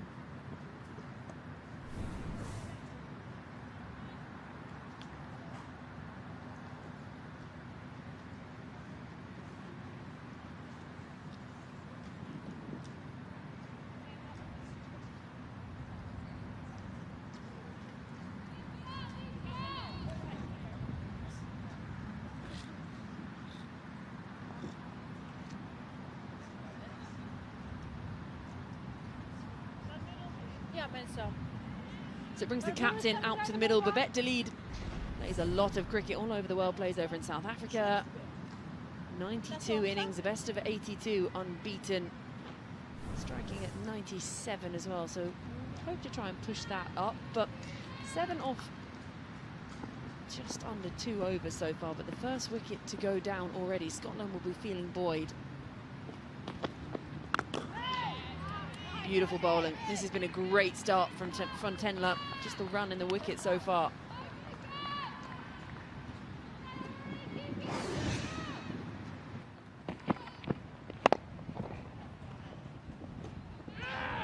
Not getting all of it there, Heather Seegers. Should be disappointed with that. What a first over from Gabriella Fontaine. Just the run and a wicket from it. 2 gone, 7 for 1.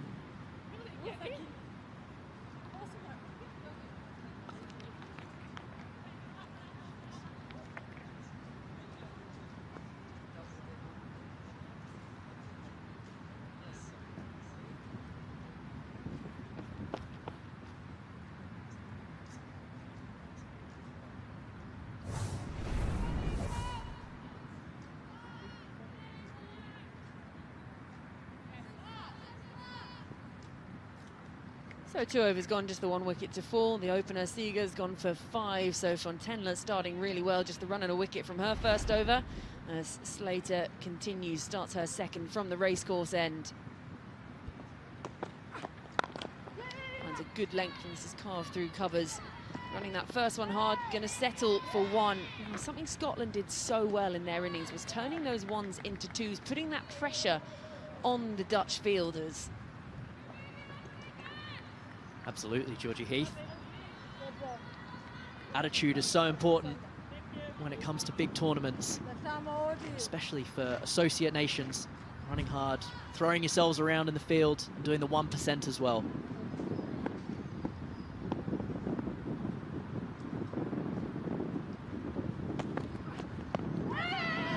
Muted appeal again.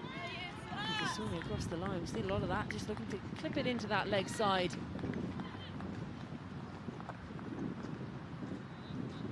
Babette de Leeder is a data analyst by day. Should do 2 jobs inside the team, or 3. Captain, play, data analysis.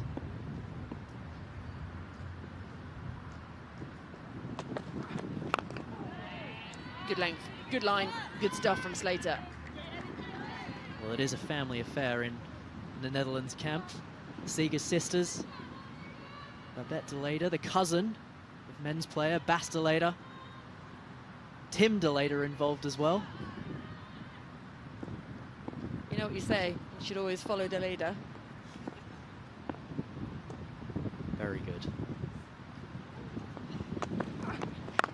Again finds that fuller length to Slater and just slashed away out to deep cover.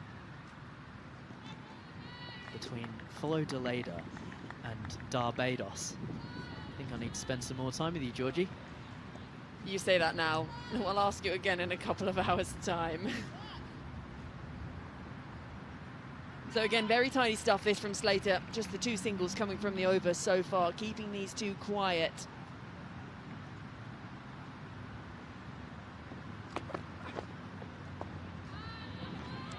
Pushed wide and late.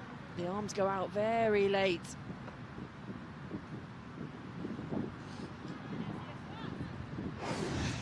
Just signalling there that she was going to bowl an away swinger there.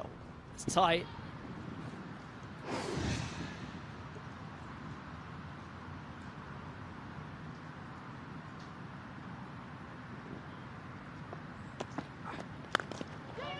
Beautiful looking shot.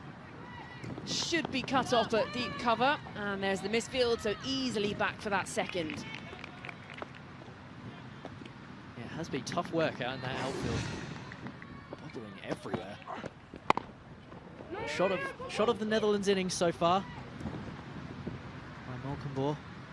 Gorgeous timing and positioning. Head right over the ball. Example for all youngsters out there. Final ball of this Slater over. Can't get it through, so we adopt to end the over. 3 gone, 12 for 1.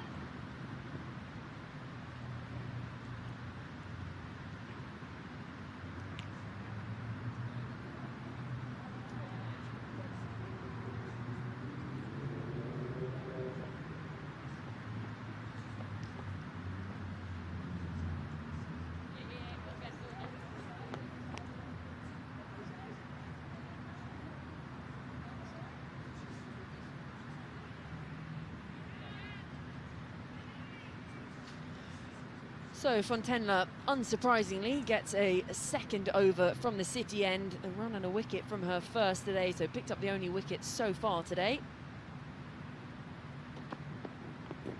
And she's right on the money.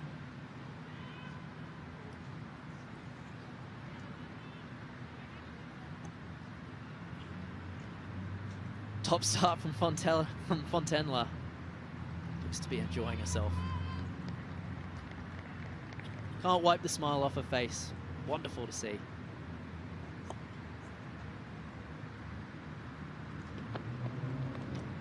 Gone! Fontainebleau has her second, and what a day she is having with the ball in hand so far. Bales flying everywhere, and the captain on her way now. Jubilation for Fontainebleau, and hasn't she deserved it? 2 for 1 so far. And Babette Deleda dragging onto the stumps, just taking her eye off the ball slightly. Has to depart for 1 of her 7 deliveries. Netherlands 12 for 2.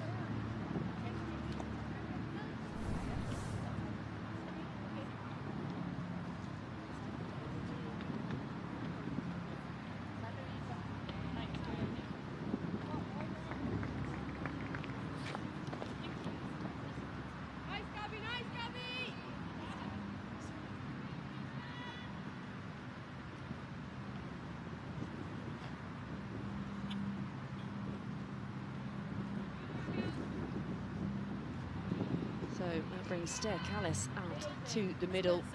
Another stalwart of this Dutch side. Playing cricket professionally at Yorkshire, been part of the 100, been over and played in Australia, been all around. I think she even played in Canada in that Super 60 back in September.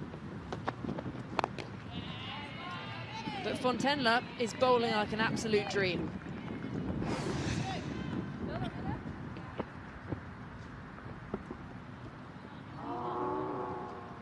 Just taking her eye off it there. Deleda was her undoing. Down the pitch. Could have aimed slightly straighter. That's what warm-up games are for, all for learning.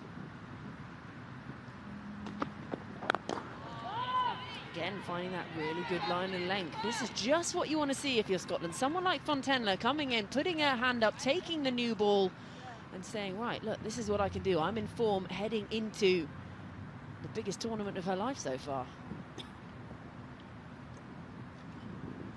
Good experience for Fontainebleau, bowling at the experience of Ster Callis. Just turned nicely off the hip by Callis. They'll settle for a single.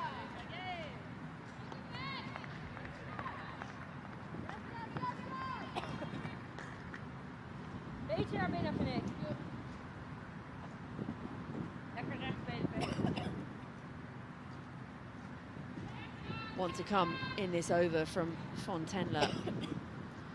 Morgenboer yet to get motoring.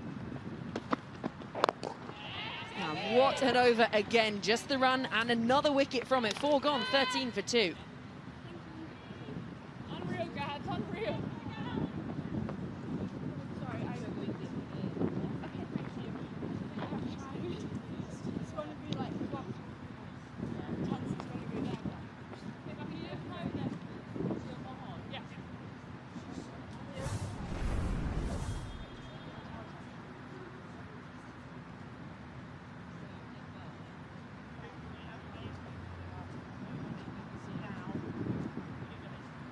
So Scotland, after being put into bat, got themselves 163 for 5 from their 20 overs. Contributions all through the order, but it was the back end of that innings. Chatterjee unbeaten on 32 off 20, and Sproul, her 20 from 14. That 50 partnership to close out the innings, really helping to get to a very competitive total. As we have a change in bowler for Scotland. So Liv Bell into the attack. She's been, well, she's had some serious injury problems over the last couple of years, so great to see her back fit and playing for this Scotland side. A spin into the attack.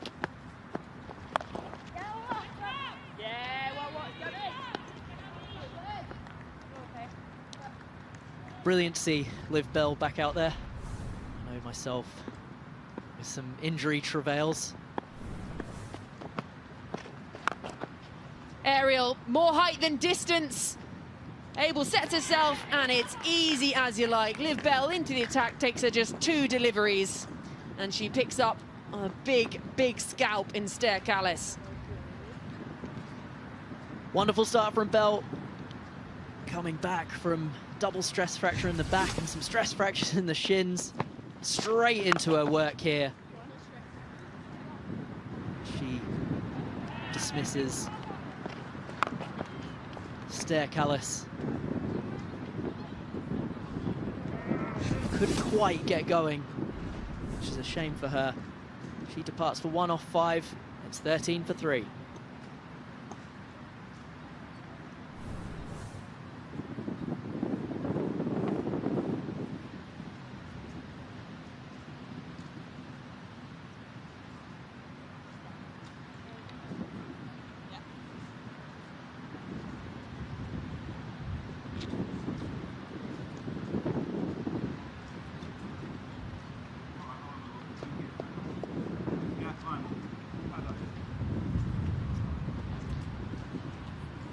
Stair Callis on her way, so Robina Riker comes out to the middle perhaps earlier than she would have been anticipating. 3 wickets falling in just over 4 overs for the Dutch, but she's got 91 innings to her name, so she's a seasoned pro in this Dutch side. Liv Bell, back from injuries, takes just 2 deliveries to pick up a very big wicket, that of Stair Callis. So Scotland well on top. Yes, Liv!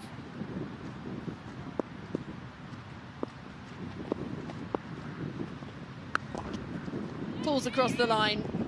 Too much on it, but a hell of an effort in the deep, the diving stop. And working in pairs to bring it in. Pippa Sproul, she had a great day with the bat in hand and now is doing it in the field too. Bell just giving her applause as well. So helpful as a bowler, especially when you're getting into your work. Yeah, good, A Liv! deft touch into the leg side. Good, Gabby!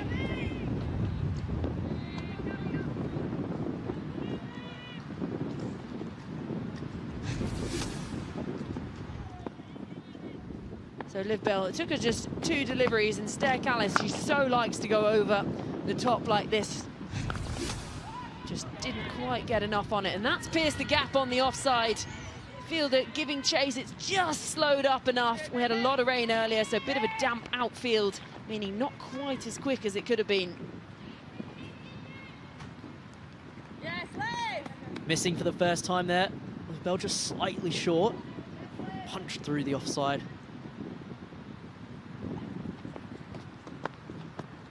Oh, yes, Liv, yours, Keeps Liv! her honest. Dot to end the over, another successful one for Scotland. They're well on top here. 5 overs gone, 18 for 3, and we're going to have a change in commentary.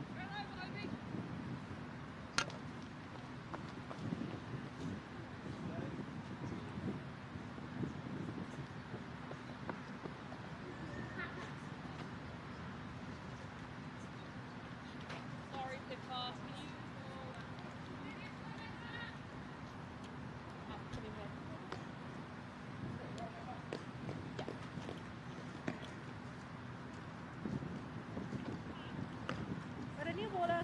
Tiny bit, yeah.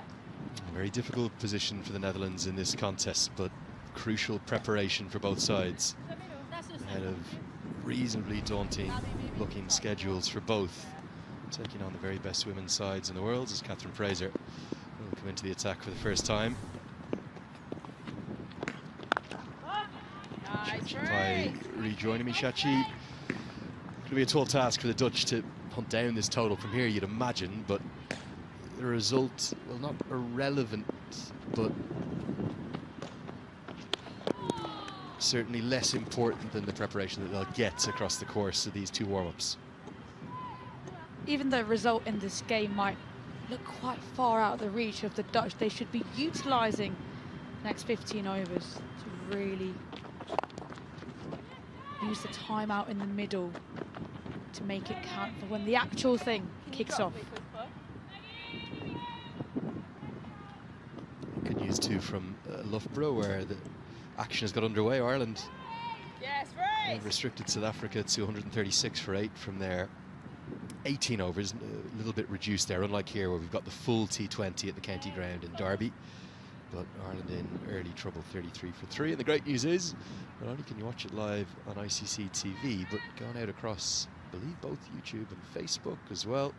And we're getting plenty of viewers from all corners of the world, eagerly anticipating the upcoming 12 teams ICC Women's T20 World Cup. Chetty, going to ask you something that you're going to give me a biased answer to, I suspect, as they'll pick up a couple off the under edge here. England, always a good place to host sporting events, and particularly, I believe, record numbers of tickets sold already for this Women's T20 World Cup. I will be giving a biased opinion, but absolutely, because if you take a look at the marketing that's done by ECB, and not just now, it really, it's been over the last 8, 10 months, it's been remarkable. You can see they're really pushing it, being very proactive with it. Tremendous. Docked around it, the power play. It's a power play that belongs to Scotland. Netherlands struggling at 21 for 3.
So we've had the first drinks break. All 33 matches at the Women's T20 World Cup will have 2 drinks break at the 6 and 14 overs markers. Let's get a look at the best action of the power play. Lots of wickets have fallen. Fontenla has really impressed since coming into Scottish colours. She picked up 2 for 2 in her 2 overs so far. We spoke about top of off being a good place to hit Chachi. Nailed it for that second wicket. 18 years of age, and how impressive has she been? She's taken the ground with a big beam on her face, and she just looks so happy to be out there representing her country and enjoying her cricket. It's truly beautiful to see, but what is even more beautiful is the sight of her hitting those stumps, and she has been excellent with her line and length. Yeah, I think with the evolution of the women's game, probably the most exciting thing has been some of the young burgeoning talent we're seeing coming through. With not just the international stage, but franchise league opportunities around the world. The chance to be a full-time professional cricketer now, whatever your background. Very, very exciting. We'll see a change in bowling. Big, tall, strapping fast bowler in the shape of Chloe Abel. She's a gorgeous action, really good to watch. Very classic and elegant fast bowling action. Those Australian connections, originally coming from down in Oz, but qualifies for Scotland and has had a good impact coming into the tartan of Scotland. Incredible height, and I just love watching how smoothly she runs in. Very rhythmic.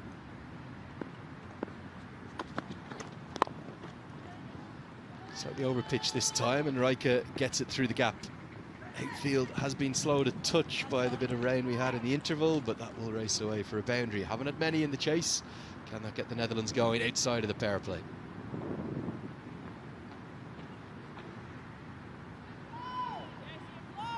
Opens the face of the bat on that occasion, does Rika.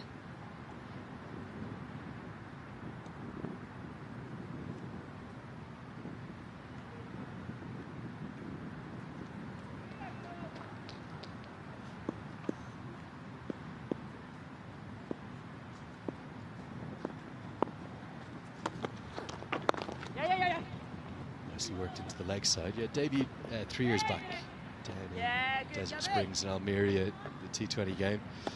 Like all bowlers of Australian origin, they tend to hit the deck pretty hard. Good action to look at. Yeah, the land of the fast bowlers. Just take a look at that beautiful brace front leg. Lovely follow through. Pat Cummins-esque. Maybe a shade of that in there. Very front-on action. Good diving stop. Scotland's fielding is excellent. That's a Lister, Catherine Fraser, excuse me. Backward points. Correct myself, because that's a Lister, one of the two not here today. No Lister in the squad of Kirsty Gordon, who I think will be in action for the Blaze tomorrow. Scotland very much kind of following in the footsteps of New Zealand, aren't they? Being pragmatic with their approach in terms of availability of players. Absolutely, and what's really great to see is that they're allowing these players to go and get that game time. Just a slight pause in the game. The ball has hit Catherine Fraser on the chin, so the physio just coming out and making sure she's okay. Protocols that you have to follow. It's her second concussion test of the day. The first one came to one that barely glanced the grill. This time maybe just, touching the chin, but all has been passed in terms of the protocol. Scottish physio on the pitch for the second time. And a wry smile. Umpires absolutely following the letter of the laws, they should do.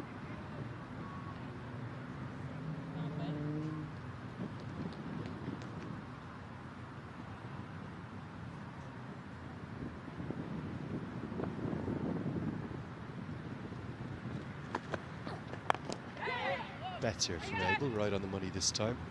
With all T20 eyes, we've got the field now spread outside after the first 6 overs. Pretty regulation field, what you'd expect, Shachi? Yeah, especially for someone like an Abel, having 3 on the leg side. You know she hits the deck hard, she likes to angle that ball in. So anything really wide that she's bowled a couple of times are just loose deliveries for her.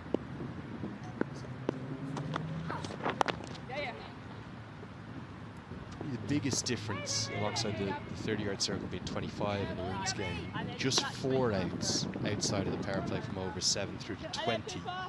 How big a factor is that? It feels like there's always a gap to target. Yeah, there is, but you know the pace of the game can be a lot less as well, so it's harder for batters to generate that power, and they really have to put some weight behind it. What you'll often see in the women's game is that deep fine leg, which is out for Abel, as the misfield from Fontenla is going to allow a boundary. Not her best piece of work, maybe just taking her eye off the ball at the very last second. All the 3s on the board. 33 for 3. Gabby, can you stay at cover, please?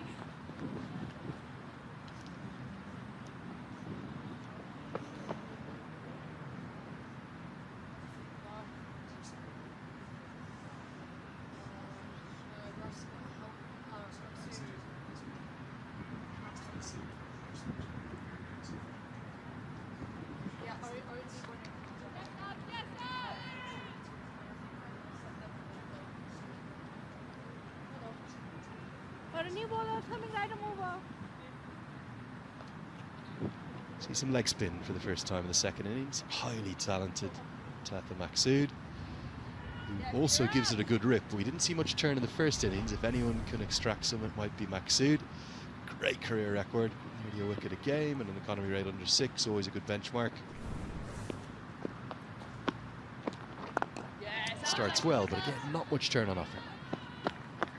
I suspect there will be much, especially in this morning game. We have a lot of moisture there, still overcast conditions, very green pitch. Again, just like Riker did in the first innings, getting it very full. Batters here have to be careful. I think we saw a lot of hitting square. Can they hit down the ground? Can she convert it into a full toss by using her feet?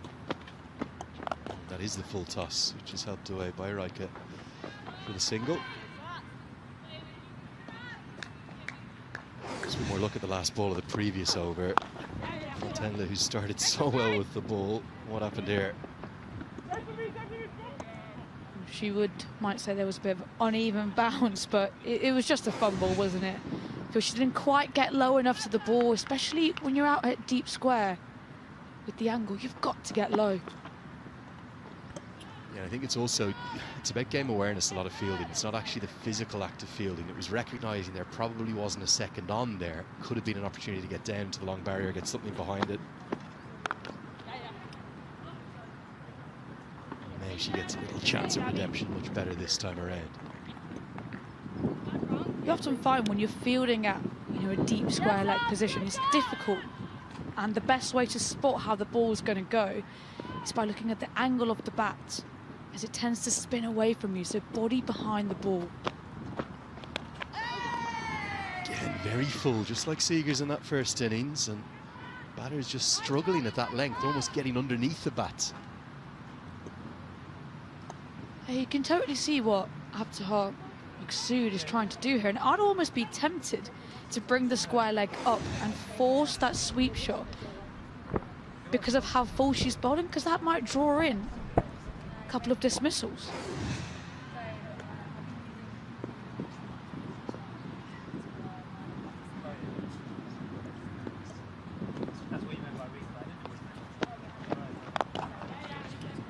Goes full again, just 3 singles from first over of Maksud. Scotland will be pleased with that. Netherlands 36 for 3.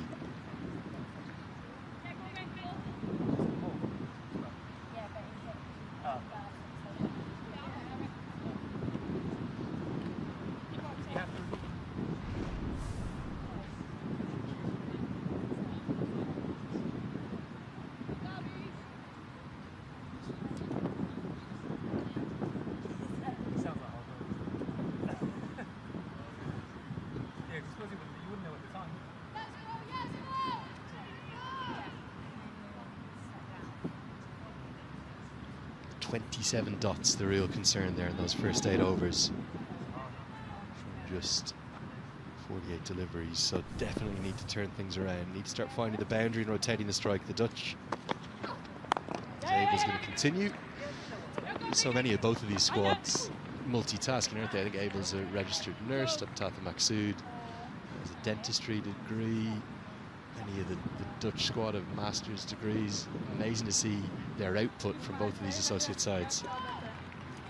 Sarah Bryce with a Masters in Maths behind the stump, so just calculating it all for Scotland. Putting us to shame, I can tell you up here. No such illustrious qualifications, I think, amongst any of the 4 of us today. I can't believe you just said that after I told you. You're not claiming your maths degree, are you? Absolutely. If you want any calculations done, don't ask me, because the degree was not in mental maths. A bit different, isn't it, mental arithmetic to the rest of the mathematics and calculations out on the field and up here. Pulled pretty powerfully. Nice to get out of the way, and the ball is following the teenager right the way around the park, as it so often does. For Scotland here, what will they want to do? Catherine Bryce will certainly look to be clinical, and although the win might be a bonus, what are they trying to do across the course of the second half of this innings?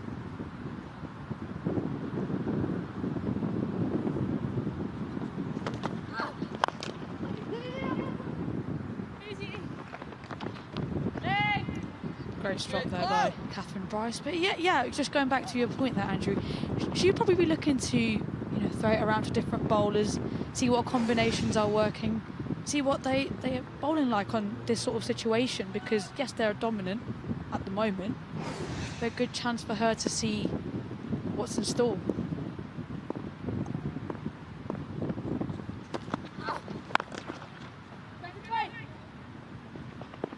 One of the things I was impressed by is a good diving stop to save a couple of runs in the tri-series. You just how clinical they were. 9-wicket win over the Netherlands in the first game. Yeah.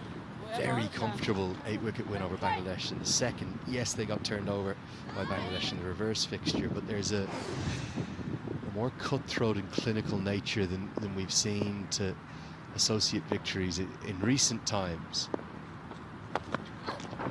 You get a sense that this is a Scottish side that are getting used to winning and getting used to dominating matches. As you get to the end of that over, 7 come from it. It's 43 for 3.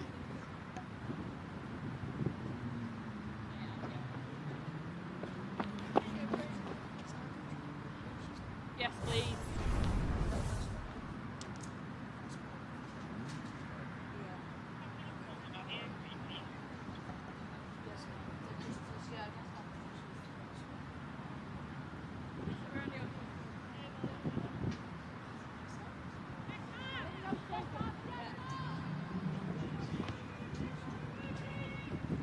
Slightly different approach from the two sides. You saw the Dutch really throw the ball around very wide and far, but Scotland may be treating this more a little bit like a real match practice with just the 6 bowlers used. No sign of Catherine Bryce yet. Both batters have got to 17 and building a nice little partnership.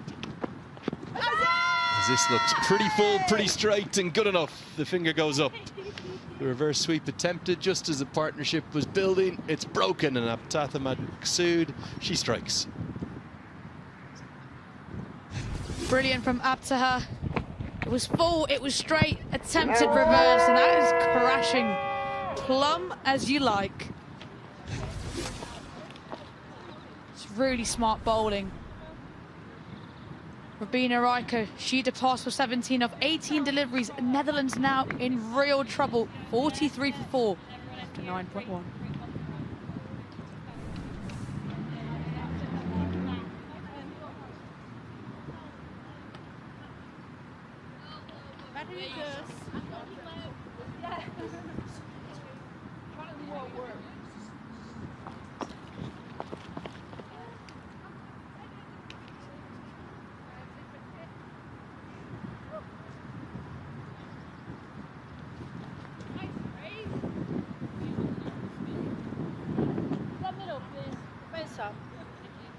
Well, the Dutch getting themselves in a tangle.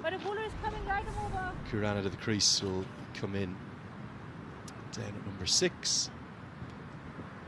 So T20 career numbers. Tiny bit straighter, I reckon. Certainly, you think of the majority of the associate sides. I know both the 2 qualified associate teams here we're seeing in action to start these ICC Women's T20 World Cup warm-ups. The discipline of the 3 they tend to struggle with is batting. Bowling and fielding, they do it collectively and together and do it more often. I think in the men's and women's games, as they come up the rankings, start to play against better sides, batting is the one that can be a struggle. This one's chipped up and going to be the simplest of catches. Maksuda's 2 and 3, beautifully bowled leg spin, flighted up above the eye line, and Kurana could not resist, and she's gone for a second ball duck. Very disappointing that for Kurana. It was there, her eyes lit up. Brilliant flight from Abtaha Maksud, but just a half-hearted shot there from Kurana. Almost a chip, and Catherine Bryce, she was never going to drop that one. Positions herself nicely. Reverse cup straight into the buckets. Kurana has to depart for naught. Netherlands now half the side dismissed, 43 for 5.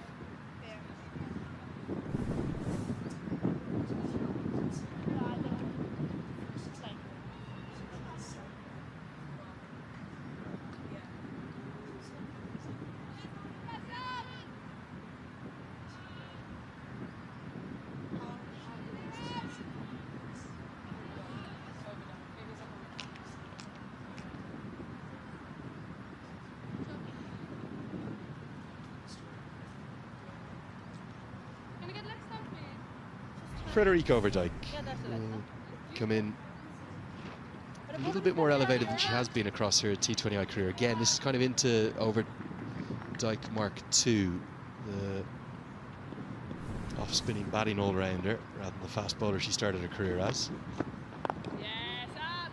She'll get off the mark immediately, nicely worked into the leg side. Great bowling though from Maksoud, she's found 2 in the over. She's been absolutely brilliant. Kept it very tight in both of her overs. Just taking a look at the LBW. It's crashing into middle and leg.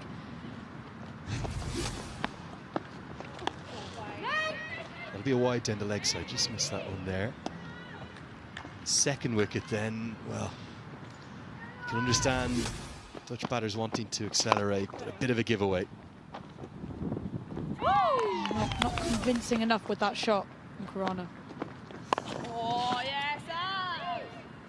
Good stuff this from Maksoud. Yeah, I like it. Risky business going back to that ball, especially given the bounce of this wicket and the way Maksoud is bowling.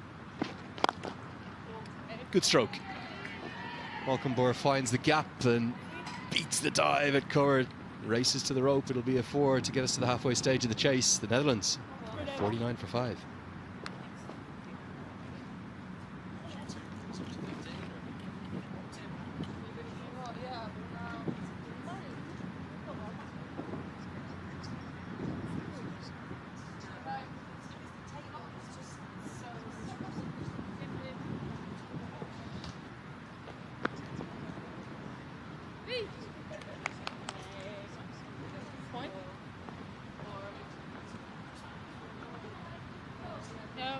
Scotland well on top at the 10-over mark here. The Dutch in the chase finding themselves 49 for 5. And it's just been, again, an all-around performance from the Scottish team with the ball in hand this time. Abtaha Maksoud coming into the attack, taking 2 wickets.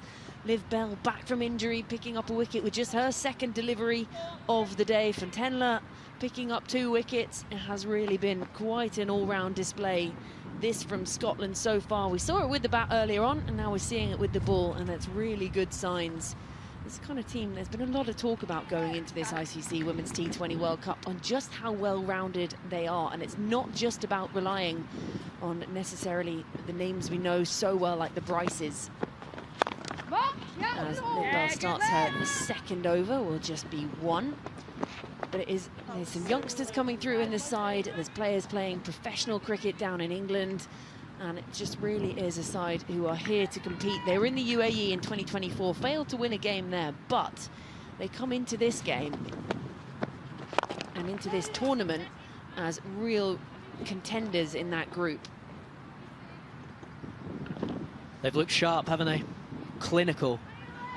And even just the movements around the field and the communication, it's been sharp. Aerial into the leg side, lands safe, but a bit of a sign of aggression and intent. It's only really Molkenburg, who's now back on strike, who's shown any kind of form for this Dutch side with the bat in hand so far, going at a run and ball 22.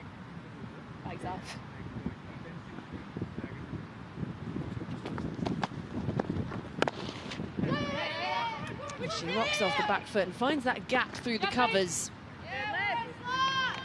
And again, they're able to push through and come back for a second.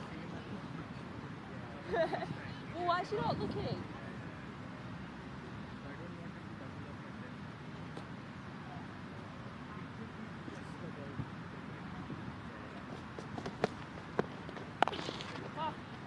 A little bit of turn there for Bell, just coming back into the right-hander. Haven't seen much turn yet. Pitch at Derby doesn't deteriorate too much. It's a firm surface. On the misfield, they should come through for a single. So 1 off the final ball of the over, 11 gone, 55 for 5.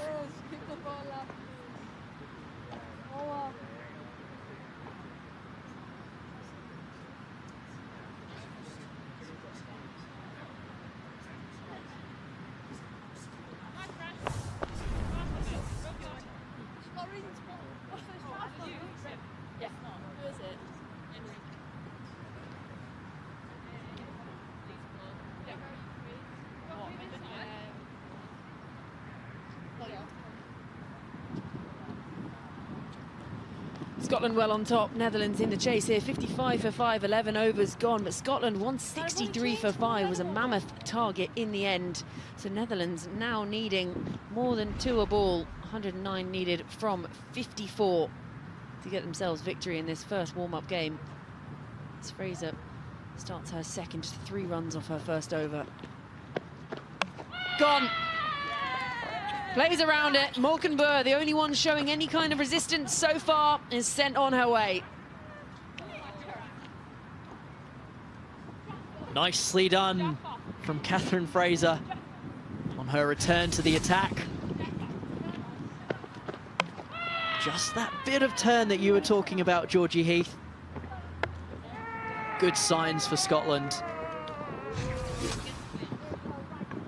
Never know. Netherlands now in a bit of trouble with Faber Malkenburg gone for 25. Netherlands are now 55 for 6.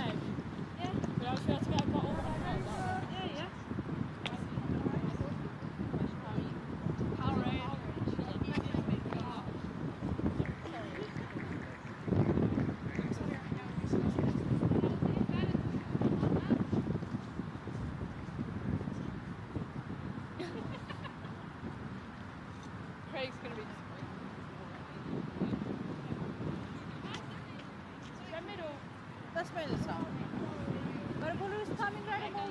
So Zwilling comes out to the middle, 6 down now, the Netherlands in all sorts of trouble. Iris Zwilling, 74 innings, a best of 56, but averaging just under 15.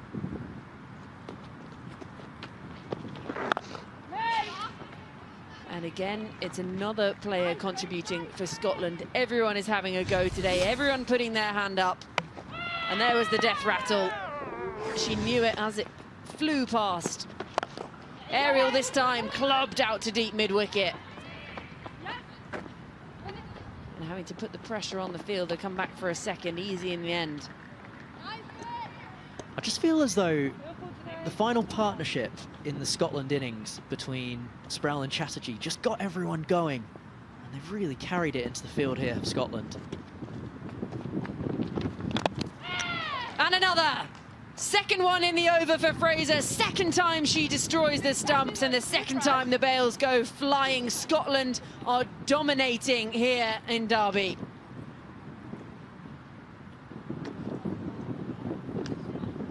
Fraser once again. It's a trudge off the field. Can't quite believe it. How have I missed that? But she has, and she's going to have to depart.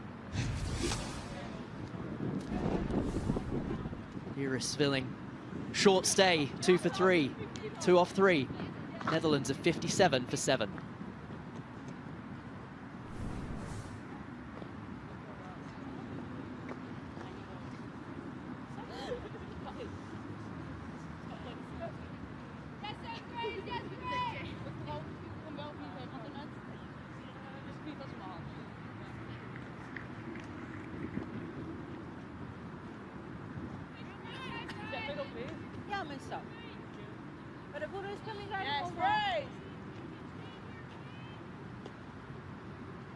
The Dutch in all sorts of strife here, 57 for 7, brings Merte van der Raad out to the middle. 11 innings and a best of 20. And these Scottish bowlers are just right on the money. It was the pace up the top, and now the spinners are at the party too. Such a well-rounded side. You can sort of feel the energy in the field as well. Great unit. The final ball of a very successful over. 2 runs and 2 wickets coming from it. 12 gone, 57 for 7.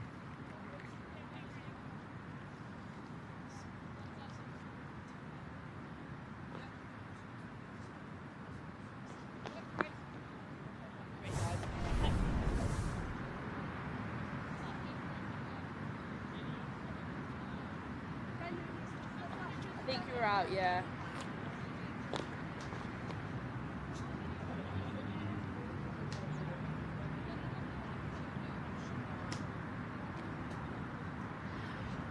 Sorry, reading that for the Dutch fans. Just the 2 batters to get into double figures. Malkenburg, the pick of them so far, but 25 from 26.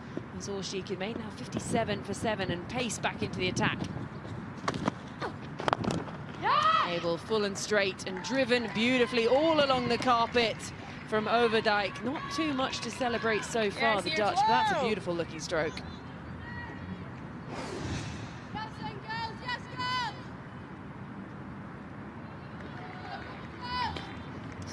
Couldn't believe that. Fundamentally, it was a full and straight one that she missed.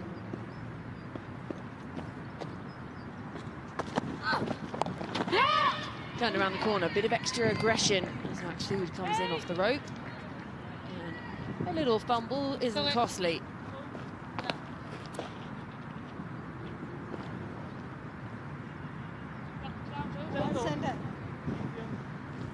This is so tricky for these two now. 7 down, a long way behind on that run rate. Yes, a warm-up game, but still you don't want a heavy defeat ever. Obviously, you're a sports person, but it's whether they then start to just try and fire and see how close they can get themselves.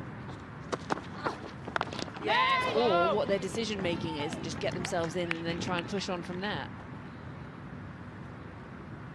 If it were me in this situation, I would try and face 20 balls, get myself in, and aim for a new target, as it were. It is a warm-up game. Might as well get yourself some runs, get your eye in, because you might be required in the later stages of the competition. Yeah, that's the thing, isn't it? It's about getting time in the middle. There's nothing that can quite compare. You can spend as many days as you like in the nets, but time out in the middle against teams that, yes, you might know well, and you might not be in the same group as, but it's time at the wicket. The key is clarity of thought for Van den Rad and Overdijk to know what they want to get out of this.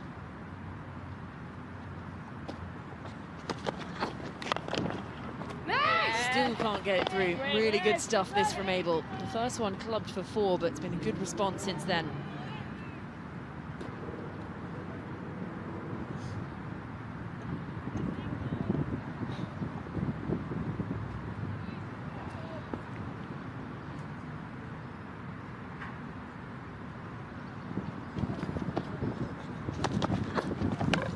Gone.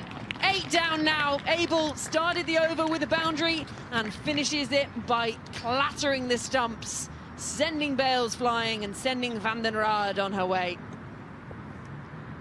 Very able indeed. And now some Dutch courage required. All around it.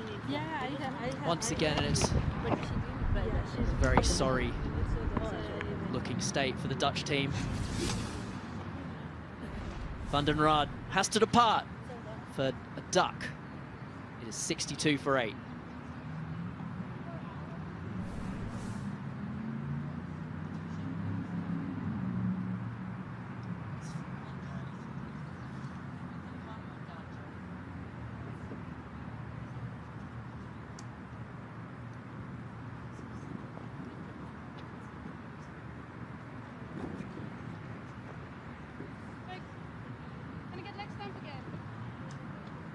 Next time again. Yeah, that's what I said. 8 down now for the Dutch. That brings Caroline de Lange out to the middle, 62 for 8. She's got 30 innings, a best of 21, so not necessarily your go-to strike batter in this Dutch side. They find themselves well behind the 8 ball as Bahar Maxud is going to continue. 2 for 9 from her 2 overs.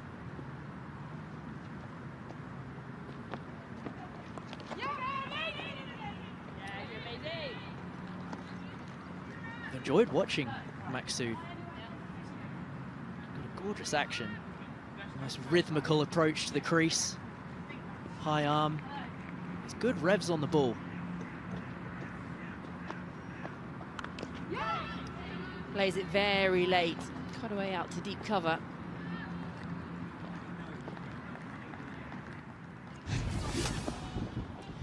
The 8th one to go down, playing all around it, and again, stumps dismantled. And another Dutch player trudging off.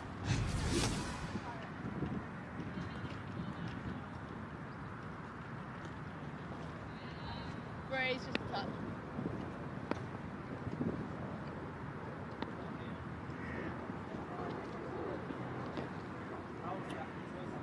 Bryce just holds up Maxud as Long On comes up inside the ring. Two out in the deep on the leg side and a deep cover. So just 3 out of the ring at the moment, 4 permitted.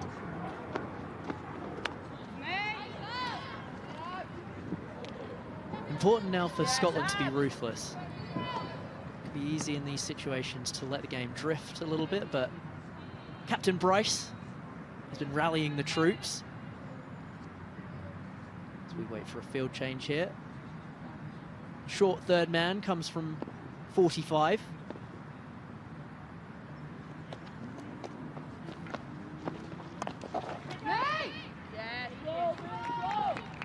Very tidy stuff this from Maxud and from Scotland, plugging those gaps. And I like this work with the field. You can have 4 out, but you don't have to. You know, it's not a target, so they've just got the 3 out at the moment.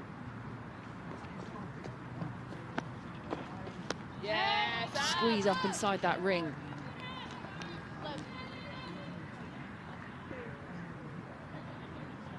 And now for the final ball of the over, sending mid-wicket, 245, and throwing the 5th fielder out to Long On.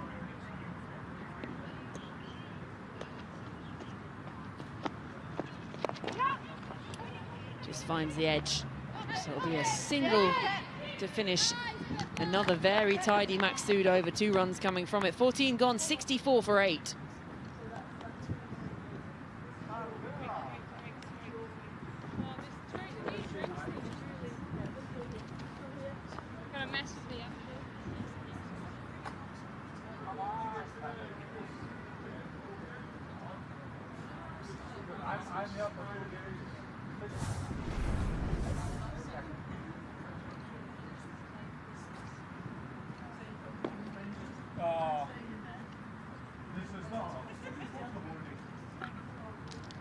It's been difficult reading this for the Dutch side so far. 2 batters to make it into double figures. Players just stopping for a quick drinks break here. Not necessarily because of the warm weather, because I can guarantee you that it is not warm. And actually, I think, Cam, there might just be some rain falling.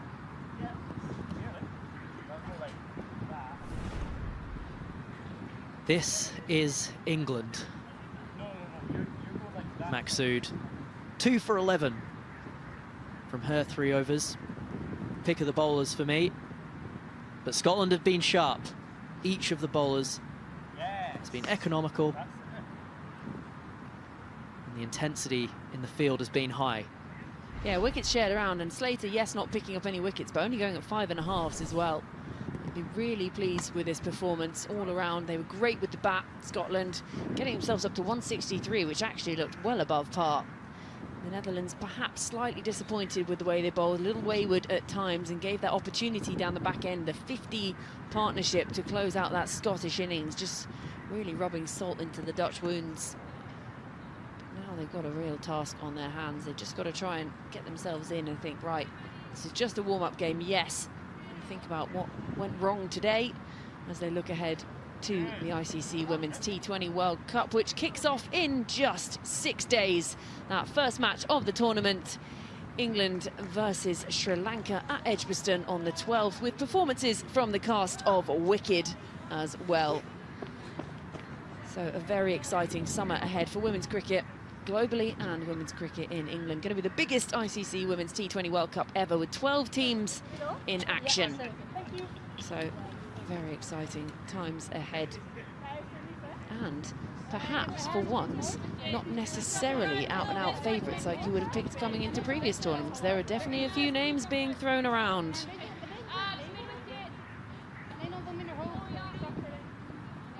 Well, if Scotland play like this throughout the tournament, they could find themselves in the latter stages. They'll be definitely looking to improve from their performance in 2024. Didn't win a game, but a really strong-looking side. Maisie Massiera into the attack here. Was part of that Scotland team that played in that inaugural Under-19 Women's T20 World Cup in South Africa. Just targeting full right on the toes of De Lange.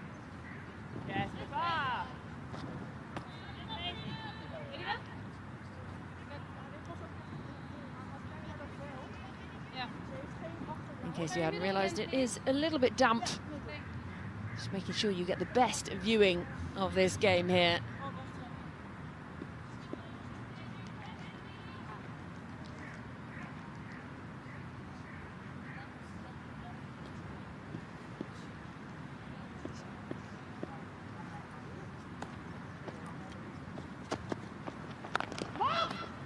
Again, mistimed. Just finding that bottom edge into the offside.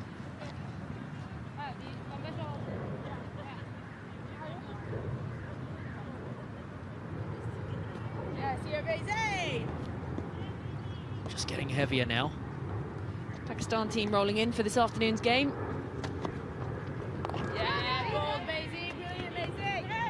Diana Baig there, rocking the woolly hat. She should be used to these temperatures. I've just been over in Ireland with her in the Tri-Series. But Pakistan coming over to England and treated to the finest English weather we have on offer. Get yourself a cup of tea and warm up.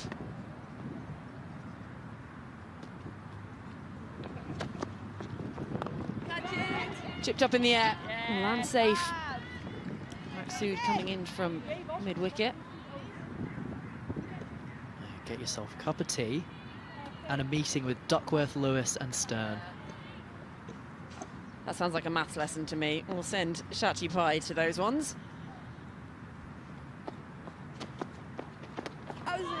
On the pads, straying down leg side. But tidy stuff this. Just the 2 runs from the over so far.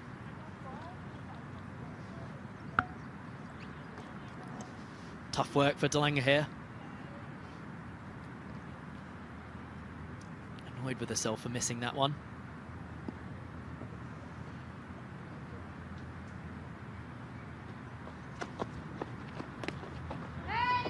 So nearly plays on, but just the 2 runs coming from the over. 15 gone, Netherlands 66 for 8, and to see you through the final 5 overs will be Andrew Leonard and Shachi Pai.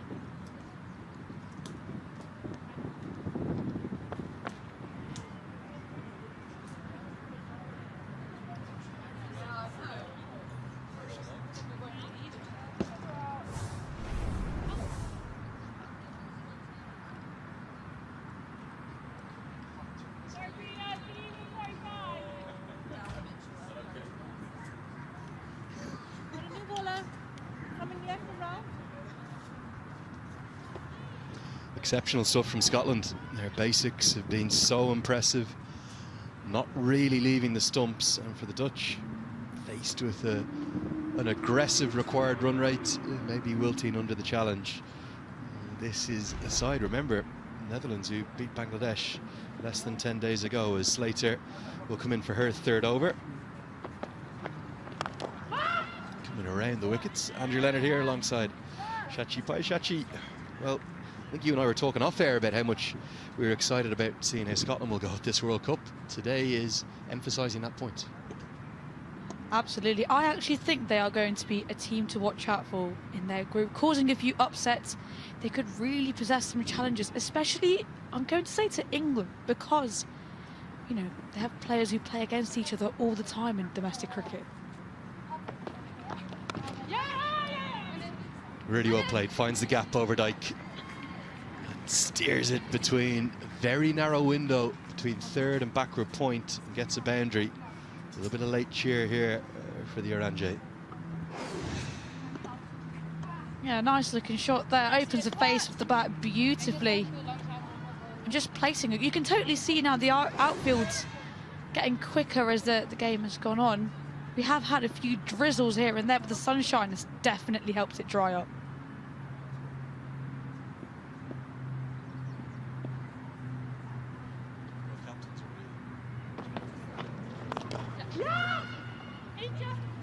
Another good stroke from Overdyke, and only half a stop at mid-off. Oh, and a 2nd stop will prevent the boundary, but they will get back for 3. Overdyke playing an impressive little knock here. She's batted in 9 different positions in her T20I career, showing great versatility. Good power on offer too. It's almost a tennis forehand there. Great effort from Chloe Abel. She's got a long way to go down. She does well in the end.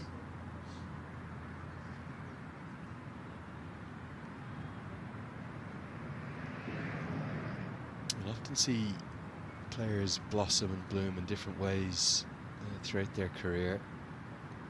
Played a lot of international cricket, Frederico, over like 65 matches in this format.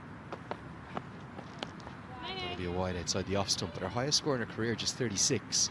Certainly looks a batter who is capable of improving upon that at the upcoming World Cup. Well, this is just another opportunity for her, isn't it? I know the score is 74 for 8, but it's a chance for her to see what she can do in the next 4.3 overs. And DeLange certainly capable of adding some late order impetus too. Has there been much to take for the Dutch? I think you were reasonably impressed with their bowling effort in the first innings. Yeah, I mean, it just goes to show that when they kept the basics nice and simple, going full and straight at the stumps, not giving much width, they were rewarded with a wicket. However, you know, it would be small things such as the dropped catches, maybe not being as convincing with their lines and lengths. And straight at the fielder here at cover. Yeah, look, I think for me the reality is the Dutch will go into their campaign as the underdogs of all of the 12 of the sides. Even though there's 2 associate qualifiers, Scotland come in with a significantly higher degree of pedigree and potential for upsets. Now, this looks very close, but not given. Maybe just angling down end of the 16. 75 for 8.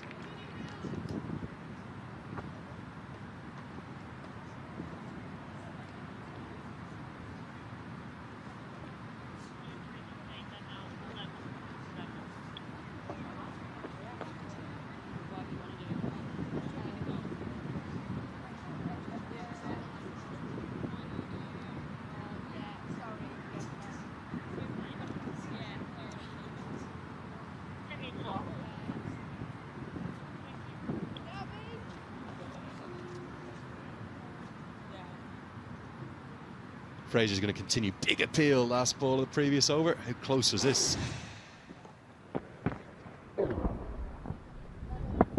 oh, just, maybe just sliding down.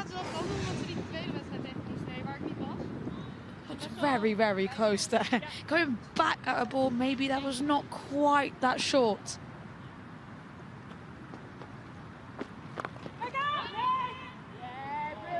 Former bowler in me is continuing to appeal and plead with the umpire.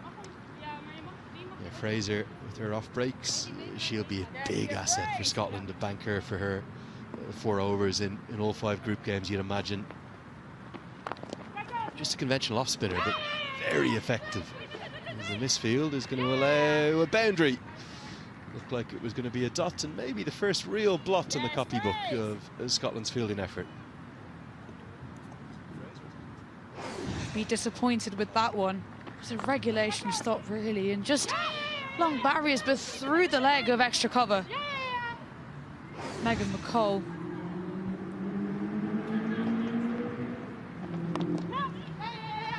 Yeah, just to give McCall some leeway. It's difficult sometimes on those used pitches, and it was right around the landing zone of one of the side pitches there. We're actually pretty close to the centre of the square, so that might have just had an impact and allowed the misfield. Jeff Fraser, for someone who in theory doesn't have much mystery to her, just conventional off breaks, right arm off spin, occasionally much maligned in the modern T20 game, but she delivers it so expertly, so effectively, and often can be the most economical bowler in the Scottish attack. She's one of them where if you put a 50p coin on the pitch and you ask her to hit it, she will hit it, you know, 9 times out of 10. And sometimes you need that type of a bowler to hold it from one end, because bowling is all about partnerships. So much so that, you know, career economy rate for a right arm off spinner 5.4 across her 60 T20 eyes. That is exceptional.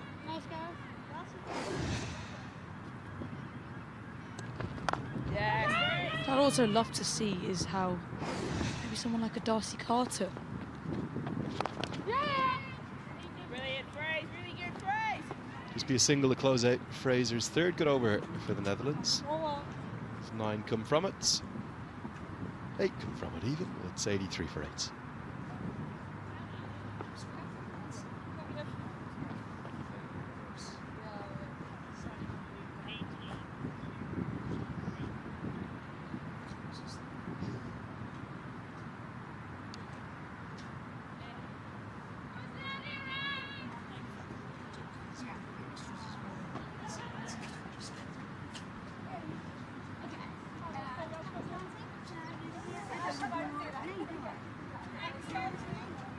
Catherine Bryce continues to be pretty attacking and pretty ruthless, to be honest. Just the 7 bowlers used, she looks like she won't have a bowl herself, and Maqsood will complete her 4 over sets. This one's helped away into the leg side, should just be the single. Could Scotland dare to dream of something special at the World Cup upcoming? Is a semi-final far too ambitious to be talking about? I think you have to go with the attitude to want to win and to want to compete, and they have the talent, they have the skill, and sometimes, not sometimes, but a lot of the times, it's who turns up on the day. That's what you were saying in an earlier over to me before we got interrupted by the boundary. It was, well, absolutely manna from heaven for an Irishman's ears that you quite fancy them against England. I think most of the cricketing world likes to see England get beaten by an underdog, don't they?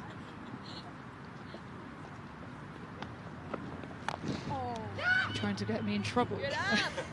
No, not at all. It's just you think of the number of times it's happened. Ireland have done it in 50 over and T20 World Cups in the men's format. The Dutch have done it twice in the men's format. Yes, abs. There's something about, like, Nepal so nearly did it in February, coming within a Lokesh Bam 6 of what might have been the greatest cricketing upset of all time. So there's just something about England when they come up against an associate or a developing side or emerging nation side that they can get themselves in trouble. Is there a reality you're predicting that at Leeds on the 20th of June, England are going down to Scotland?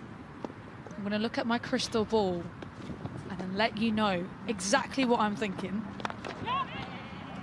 It's a lovely, lovely shot by DeLange. But I feel it's... I say this is because I feel they'll know the matchups, they'll do the homework. Both sides know each other so well. And what we often find with England at times is, especially in the earlier stages, they will just have this day where, you know, they're not quite working together. And if Scotland turn up that day, you just never know. That's a definitive yes for me. 88 for it.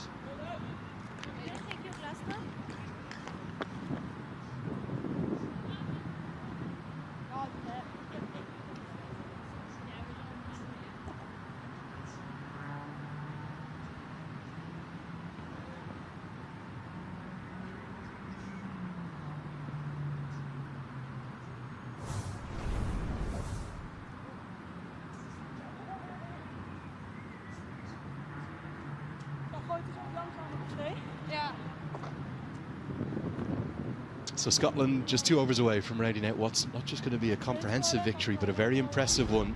Maybe the only small thing that the coach would like to improve. No higher score than the 33 with the bat in the first innings individually. It's a good piece of glove work. Will save 4 wides down the leg side. What stood out to you about the Scottish performance today? What's impressed you the most? I'm going to have to say someone like Apriyana's Chatterjee, the way she took the attack on. I loved the running between the wickets between her and Catherine Bryce in that middle phase of the game. So whichever team has the least amount of dot balls, you find that in T20 cricket, is actually the one who will finish on top. Yes, it's about the boundaries. Yes, it's about who can capitalise on the power play. But especially in women's cricket, it'll be about the strike rotation, and you can manipulate it in conditions that might not be that batter friendly. The thing that excites me so much for Scotland coming into this campaign, they've had so much heartbreak in qualification campaigns in recent years. It's a big leg side wide. They'll get through for the extra one as well. I think most famously the men's side in 18 and 23 coming within touching distance of spot at a 10 team 50 over men's World Cup. Women's side have pushed it right to the brink several times and then just missed out. Most notably agonising to Ireland for one of the recent campaigns. Now they're there, and with such an experienced squad in these conditions, a good diving stop from the skipper is going to help keep it to just a single. I think they'll see a lot of this campaign, the 5 group games they have, as well, complete free hits, really. They can come in with little expectations from the wider world. They'll have expectations back home for those who know Scottish cricket well. But I think they can just go and express themselves, show how good they are. I really think they're an excellent side. Very good style and brand of cricket to watch. Wonderfully well drilled by Craig Wallace and his backroom team. I think we're not just going to see one win for them in this group campaign. I think we're going to see multiple. What'll be really exciting to see is the young talent that they're bringing through. You know, Fontenla today, Carter, Lister, Gordon back into the Scottish colours. And that's going to make a massive difference to that team. Going to run a single here now. If it was picked up cleanly, it was a definite run-out opportunity, but McCall has not had her greatest time there at cover.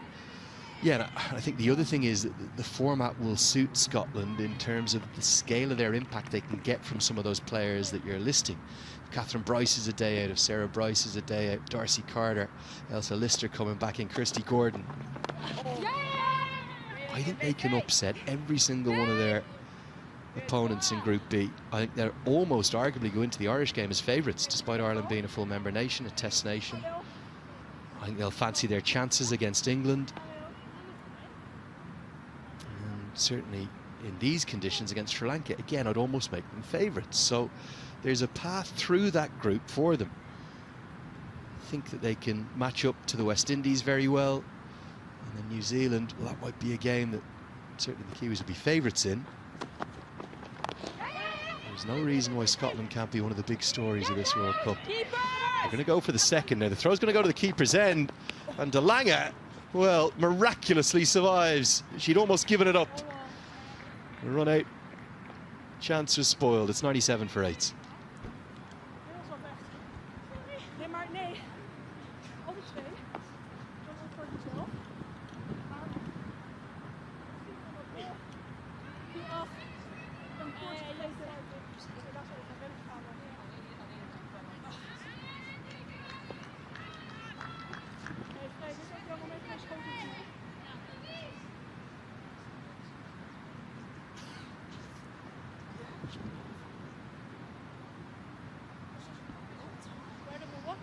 Going to be the 20th and final over the second innings, and Scotland are going to take a big win. Fraser will bowl it. As Overdyke continues to impress me. It's been a good knock she's played, top scorer of the day. She moves to 27. Shachi should be able to run out from the final ball of the previous over. I mean, De Lange had really given up halfway through. She turns and she's like, there's no way she's going to make it. And you could argue that was Sarah Bryce probably not in the best position to pick up that ball. What I actually like from Frederick Overdyke, though, is, again, we spoke about game awareness earlier. She recognised she's got to be on strike for that final over. She wanted the strike, and De Lange had completely given it up. 100 comes up. Something to cheer for the Netherlands. The scorecard might just flatter their batting effort a touch, to be honest with you. This is chipped to mid-off and held on to. Good catch from Catherine Bryce. Fraser, she's bowled an excellent spell. She deserved the third wicket, and she gets it. A very well-judged catch by the Scottish captain. Plenty of smiles in that Scottish camp, and why not? What an incredible performance this has been for them. And Catherine Fraser yet again. Nice and full and just chipped.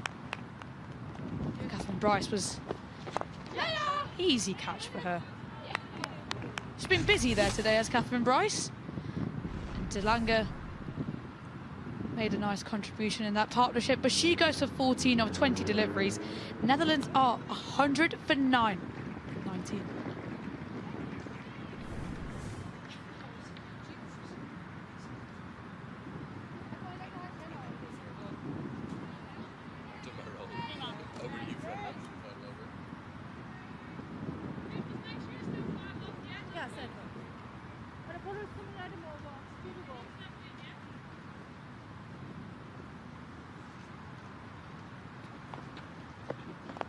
Seegers is in at number 11, and she hits it up just over the head of Catherine Fraser.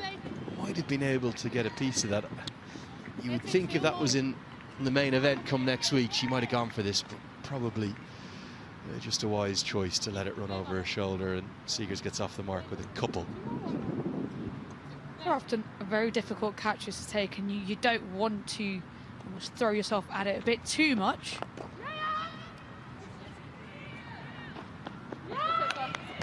Pretty good running between the wickets. Overdyke showing her fitness and her conditioning, calling her number 11 back for the second. It's a good number 11, Silver Seegers. 2 good shots there. Sister act. Both brilliant at striking the ball. Nice little cameo from her at 11. She might end up with 6 off 3 here, but she's going to have to go. Can she get back? No. Going to be run out.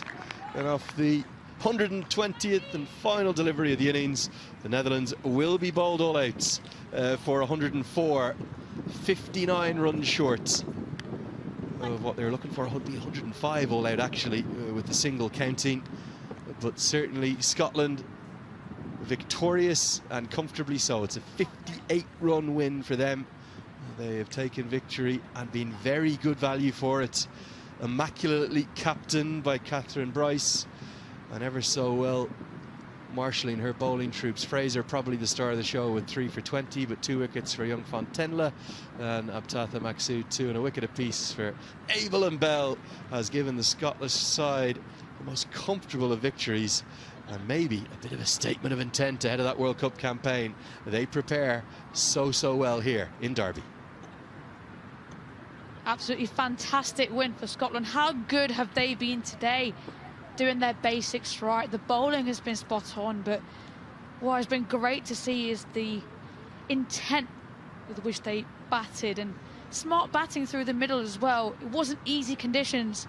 They were put into bat first. Catherine Bryce said at the toss that she would have wanted to bat first, but a statement win. And Netherlands, lots to think about. They have not been at their best whatsoever.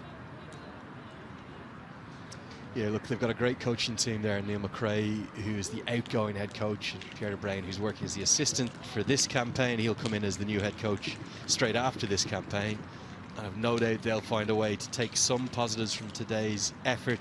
There were certainly positives in the first innings, but not many in the second, maybe with the exception of Frederic Overdyke's 28 not out there at number 7. There was 25-2 from Alcombar up at the top, but only 2 other batters got to double figures. Ultimately, 105 all outs.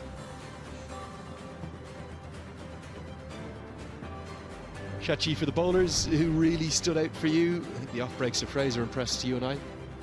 Yeah, absolutely. Fraser there, and even Liv Bell I thought was really good, and Maksud, all 3 of the spinners were fantastic. But young Fontenla, for me, the way she started the attack, you know, brilliant for Scotland to see that. A young girl putting their hand up, making a statement, and really just led the way, I felt, for this whole bowling innings. And the spinners were just fantastic to see.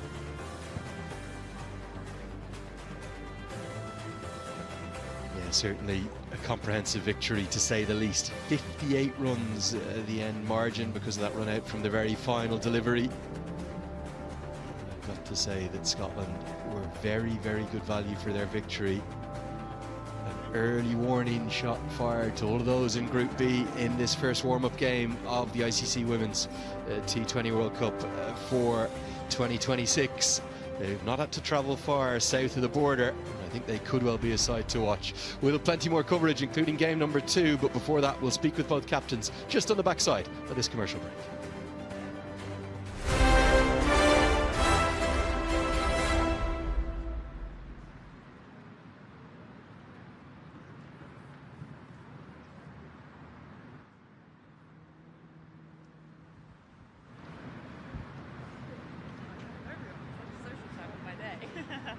Are you going to be here the whole time? I'm just doing the warm-up games, and then I'm with the digital team for the whole World Cup, so I'll be around. Oh, cool. I've got 10 days, and at Captain's Day tomorrow. Okay. Are you going there now? I drive there after this tonight. Yeah. I'm going to do the other game first. Just a little discipline.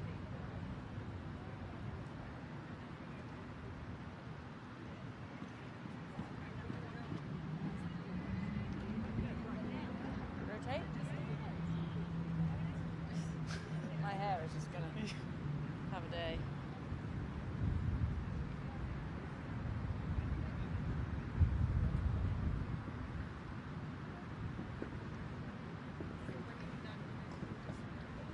Yeah.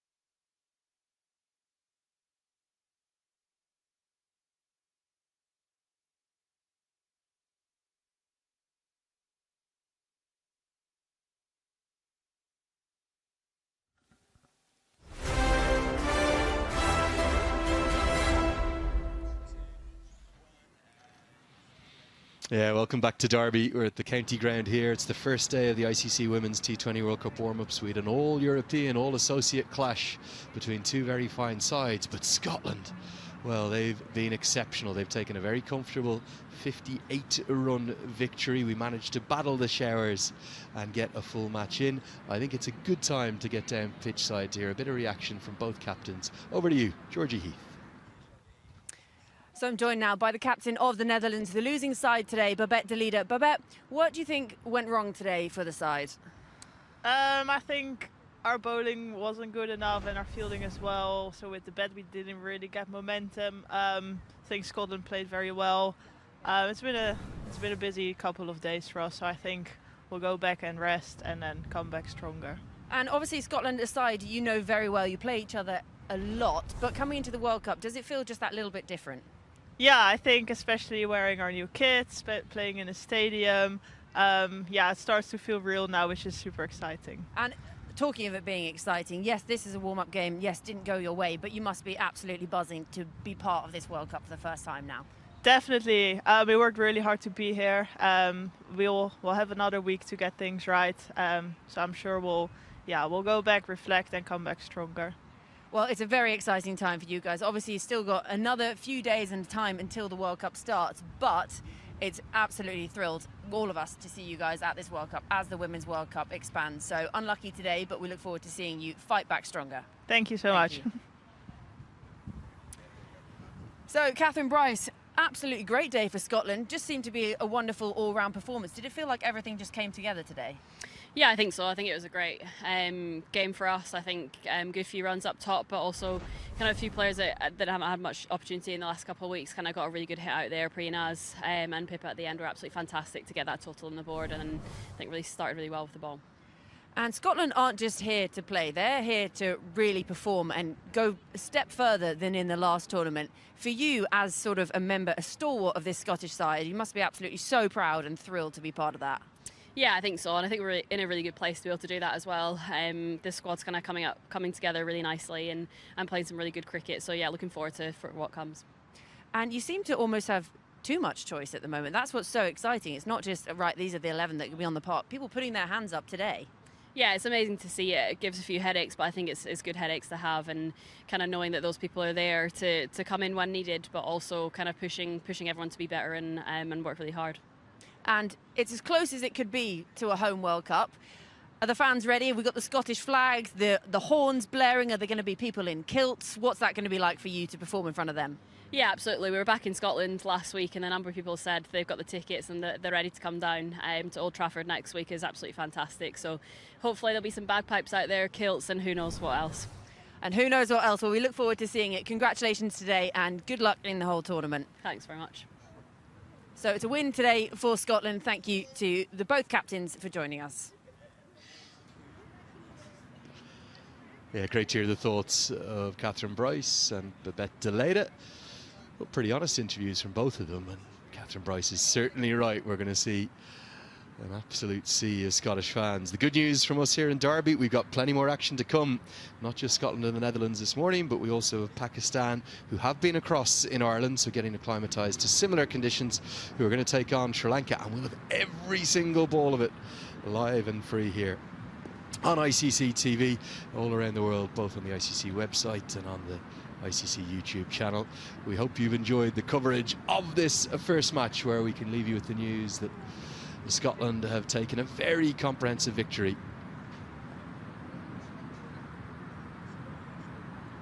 They've won by 58 runs. For us up here in the commentary box, we thought it was Chatterjee who was the star of the show with that important unbeaten 32.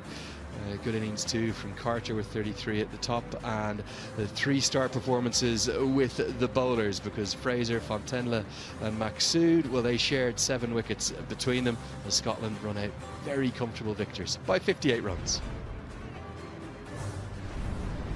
And there's the confirmation that it's not just action here in Derby that we'll be bringing you in a little over 30 minutes time, but also New Zealand will be taking on Bangladesh across at Loughborough. Again, you can watch all of these games live and free here on ICC TV. So we're going to have a pretty quick turnaround. We'll be back on air with you in about 20 minutes time. Please do come and join us then. We've loved this first game. We'll see you soon for match number 2 of the ICC Women's T20 World Cup warm-ups.